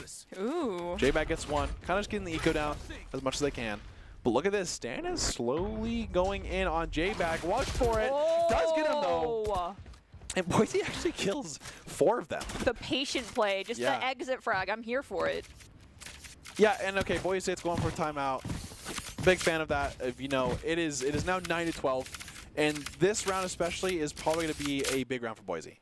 And I think them just kind of being able to realize that, yo, let's call a timeout and let's end this game. You know, it's just one of those things of, okay, you know, it was 12-7, 12-8, 12-9, and so very reminiscent of things that's happened in the past. Literally, and so it just like it creeps up on you. But I think being able to take a timeout, this is what we have, laying it out as it is, right? You know, you're still at 12 point. You're still at max. You have 2 rounds basically to win, and then you have a 3rd round to win again before overtime. So you have a lot of time. And so I think just being able to hear that and things like that is good. And Coach Moore, like, recentering that, getting them to focus up and, like, be aware that, you know, you don't need to stress too much right now. We have backups, but let's focus up, remember what we're here to do, how we play, and play to our strengths. Yeah, it's a big mental game here. And it really helped out the last time that they called a timeout when things weren't going in their favor. So trusting Coach Moore and what he's asking of them right now, I'm sure that things are going to start looking up for the Broncos. I'd love to see like a statistic of like percentage rounds won after timeout. That would be like really from a team though. And this is like goes for, you know, LCQ as well, because the same thing happens. But I would just love to see that in terms of, like, it'd be a really it'd be interesting thing to see of the team who calls it too, right? So would just be an interesting statistic. Would be really hard to kind of go about it because you'd like do a lot of, you know, numbers. But here we go. Ult's propped, gets concussed though, so not gonna get in there too fast. Waste a little bit of time. One breach flash goes through. Concussed. Oh, Disguise gets one. With the shorty. Unfortunately, it's the KO. So he's gonna get rezzed probably. Yep. But that's just how it works. And that's how the KO should be too. He should be going first. He knows that if he basically gets like get out of jail free card. It's worked before and it worked again. It's great to get intel in. Yes, sometimes you can die in a really Boise bad gets fight. one though. And it was Aspen. Oh, look at the flank from A-Dog though. What a great position to be in. Just waiting patiently. The orbital strike was unfortunately whiffed but it did force Shrike forward out of position. And just like that, J-Bag's going to try, but once again, probably going to save once again. Just live, bestie. No, I think he's actually probably going to go down so they have an eco, but maybe not. We'll see. Size is save. I mean, why not? Why not just rotate out? Once again. I mean, look at this. Yeah, you can see those crosshairs just right there, locking down that entire angle. It's not worth it. It is now 10-12. San Diego State is definitely making their run to come back. I feel like I might have cast a curse this I mean, I don't even, like, I just think that's just how San Diego State plays. I mean, it seems like they are, it seems like they almost like, they have a lot of fun. You know what I mean by that? Is not like in a term like a for fun team, but it's like a, they are going to try things that they think is ridiculous, and if it doesn't work, they're just going to go to the next thing. They're not thinking about it too much. They're not like losing mental too much, but it seems like they're just kind of going with it, and now it's working. And now it's 10-12. Mentals are such a huge thing in esports that absolutely. being able to find that enjoyment, especially with such a long game that has long series like this. So, you know, League and Valorant, getting tilted early on is so bad. Absolutely. And especially since boys is just like, just one round, just one round, just one round, just one round. And that can lead to the tilt. Yep. And here we go. Sky's playing up top. Gets a great pick, and it's on Stan, which is a great pick to have. And here we go. They throw him a nade in the middle, kind of throw him off. Utility being used. Boise State has 2 ults for retake here. They have the KO ult and they have the Rolling Thunder. Look at the spot that he's in. Wow, A-Dog actually gets the kill on the Daimyo. They saw the Rolling Thunder though, but look at this. A-Dog is playing so far away. He's like, I'm going to be playing for this ult. And he's actually going the other side now to play with this team. That's a long rotation, and that's putting a lot of faith in your team to be able to hold up here. That flash was great, but it was a trade, unfortunately. Yep. Oh, here comes the Orbital Strike, going to be used as soon as they tap, probably. Yep. Yep. It pinches them off, and it is going to force them out of position here. I mean, things are getting spicy. Yeah, but the biggest thing, they do get the the Orbital Strike down. So at this point, in time, San Diego State has 1 ult, and it's the Neon ult, which Stan can definitely go off with that. But Boise State has 2 ults. They're looking to close this game out. It's just the last time we saw that Neon ultimate, it did not go in Stan's favor. But you know, it's such an interesting ult because that's how the Neon ult always is like 0, 3. Yeah. 0, 3. Like there's no 1. There's no like 1 or 2. It's like you either go crazy or not. And you have to heavily rely on people being kind of stacked up because of the duration of the ult, just the way it look works. at Skies though. Has the tour de force. Can he go one? No, it misses. That's real unfortunate, but that forced the teleportation. Sven though over here holding through Arcade might be able to get someone who's trying to be sneaky and rotate back, but I anticipate the Broncos holding strong. Here comes the offensive tour de force. And here they have ults. Here comes the retake. We get 1 though. Boise State has a number advantage. 5v4. But they have to wait for the smokes. They have a lot of time. The spike is not even planted yet. And the thing is now San Diego State is all on that tower Arcade side. I hope someone identified that. Like, it's hard to see through the smokes, so they'll probably have to get the information for themselves first and then realize. Because what would be crazy would to just have a showstopper go up there, but they've already rotated out. But I've seen that happen before. And look at this. San Diego State is going to be rotating towards A, but 2 BSU members are aware of it. Remember, they're 1 person up, so they can afford to send 2A and keep 3A or 3B. It looks like Sven and Stan both intentionally stayed here and are dropping util. Now we have Stan rotating back. No, this is the pick that they were talking about kind of, but Alvin gets Stan. Oh, wow, insane shot from Sven. It looked like he was kind of moving there, but gets the shot nonetheless. They have been identified as being in tower, though. We can showstopper this if we want. They do have a nade available for this corner here. Watch, Alvin, there it is. Throws the plant spot. And the concuss. A lot of damage down. That's enough. Gets him down. Yeah, okay, so they know that Sven's left in tower. Here comes the showstopper. Doesn't get find 1. They find 1 in tower. 4v1 situation. And just like that, Boise State are going to go on to phase 2 of the CVAL Fall Tournament. What a crazy game, though. That was incredible. I mean, I got to give it to San Diego State 100%. Being down at, like, some point it was like 10-2 or 10-3 or like, no, it was like 10-4, but whatever. Anyways, being down that many rounds and get it all the way back to 11-12 is absolutely crazy. And you'd have an insane mental for that. So I do want to give it to San Diego State for staying in it that much, but Boise State coming in the end, finishing it out. I mean, did we expect anything less from the Broncos, truly? No. Of course not. We're a little bit biased, but yes, San Diego State, they showed us they deserved to be here, and this is why they were here. They kept up for so long, and I mean, they took map 1 off of us. Yes. At the end of the day, they did take a map. Absolutely. And then map 2, really close. Map 3, also close. Map 3 got way too close for my own personal comfort, but at the end of the day, Broncos still won. I mean, like I said, this was an insane series, and of course, we have our player of the game, and so we're just kind of figure out who that was. Do you have a guess? I think it's hard because Daimyo the first 2 games played really well. Third game definitely wasn't his kind of style, but Aldum also played very well in that one game. And I think Aldum's he had a lot of impact. I mean, it's no like cliche of like, oh, we had impact, but he did a great job even those first 2 games. Even though if he wasn't popping off on the scoreboard, he was doing the thing for the team. So I think it'd definitely be like Aldum or Daimyo. Yeah, but from the more production perspective, I mean, yeah, the like having Aldum go for like the get down, Mr. President plays, like actually being that facilitator. Those guys. Yeah. Yeah. Oh, Same sorry, thing. you're right, Same those thing. guys, Yeah. But I think Daimyo is my vote. Yeah, I think his like frags game 1 and 2 were so important, especially that Breeze game. He just really went off. And it seems like, oh, it's going to be Aldum, which, like I said, all right. I think what I really like about this is even though he didn't really shine game 1, you might have not seen all the kill feed for Aldum. You might not have seen all these crazy plays. He did it for his team, and I respect that out of a duelist. I clipped where that. It's kind of the things where, he's double satcheling out of there. He's dashing on his site. He's dashing up. He's doing all these things to help his team, and I think that's so important for a duelist who is, if he's not playing out of his mind, he can kind of go into that role of, I can do this for my team still. He's doing his job properly. Absolutely. That's the thing. Like, especially when the Broncos got down and things were happening not in their favor, it was great to see still someone playing to their strengths and playing how their role is meant to be done instead of being like, no, I'm going to back off. I'm going to play more hesitant. We lost last round because I dashed in. Kept doing it. Exactly. And it worked. Yep, and the player of the game is brought to you by Idaho Central Union, who believes a great player makes a team more successful, just like Idaho Central's helping members achieve financial success. Aldum is the Idaho Central Credit Union player of the game.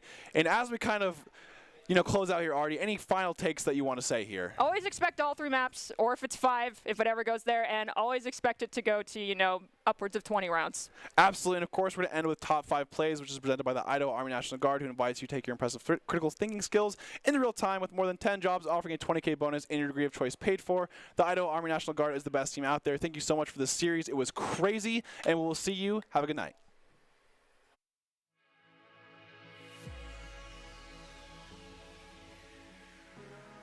Flashes. Orbital strike comes down. Hurting right now. They tried to use it to lock down an angle, but instead Sven was just outside tower. They didn't anticipate that. Ooh. 1v1. Getting a lot of space. He knows he's an opposite to play close. And he does! Wow, huge round there from J-Back to win that 1v2 clutch. So Broncos, unfortunately, this is game theory here. They anticipated the B push after all of it. Wow, I was saying, Daimyo gets 2 kills there with a dink and does 145. Aldum with the timing tries. Oh, he still gets him. I was about to say, you saw the drone come out. Just peek him, peek him. Has 5 in the skies. Does have an angle where he can actually res, but does not do it. I wonder how much time we have left over there to get the res out onto our poor... Wait for it. Oh, he does get it. And he misses the corrosive bites. And just like that, Boise State is going to take map 2. And here, 3v3 pop flash comes out. Oh, Skies does go down. I thought Sky... Oh, great nade here. Does get half. Does get the kill as well. The Roomba bot. The smoke goes down too. Oh my gosh, that was perfect. And man, that is such a scary down in members at the moment here. Oh, great job for Ariana to get that kill. Here comes the defuse, and anyone gonna peek, and Boyd is just kind of holding him down. Gets to half, he's actually sticking it. Yes, bro, sticking, just like that, Skies acts as a body bag for Ariana. Get down, Mr. President.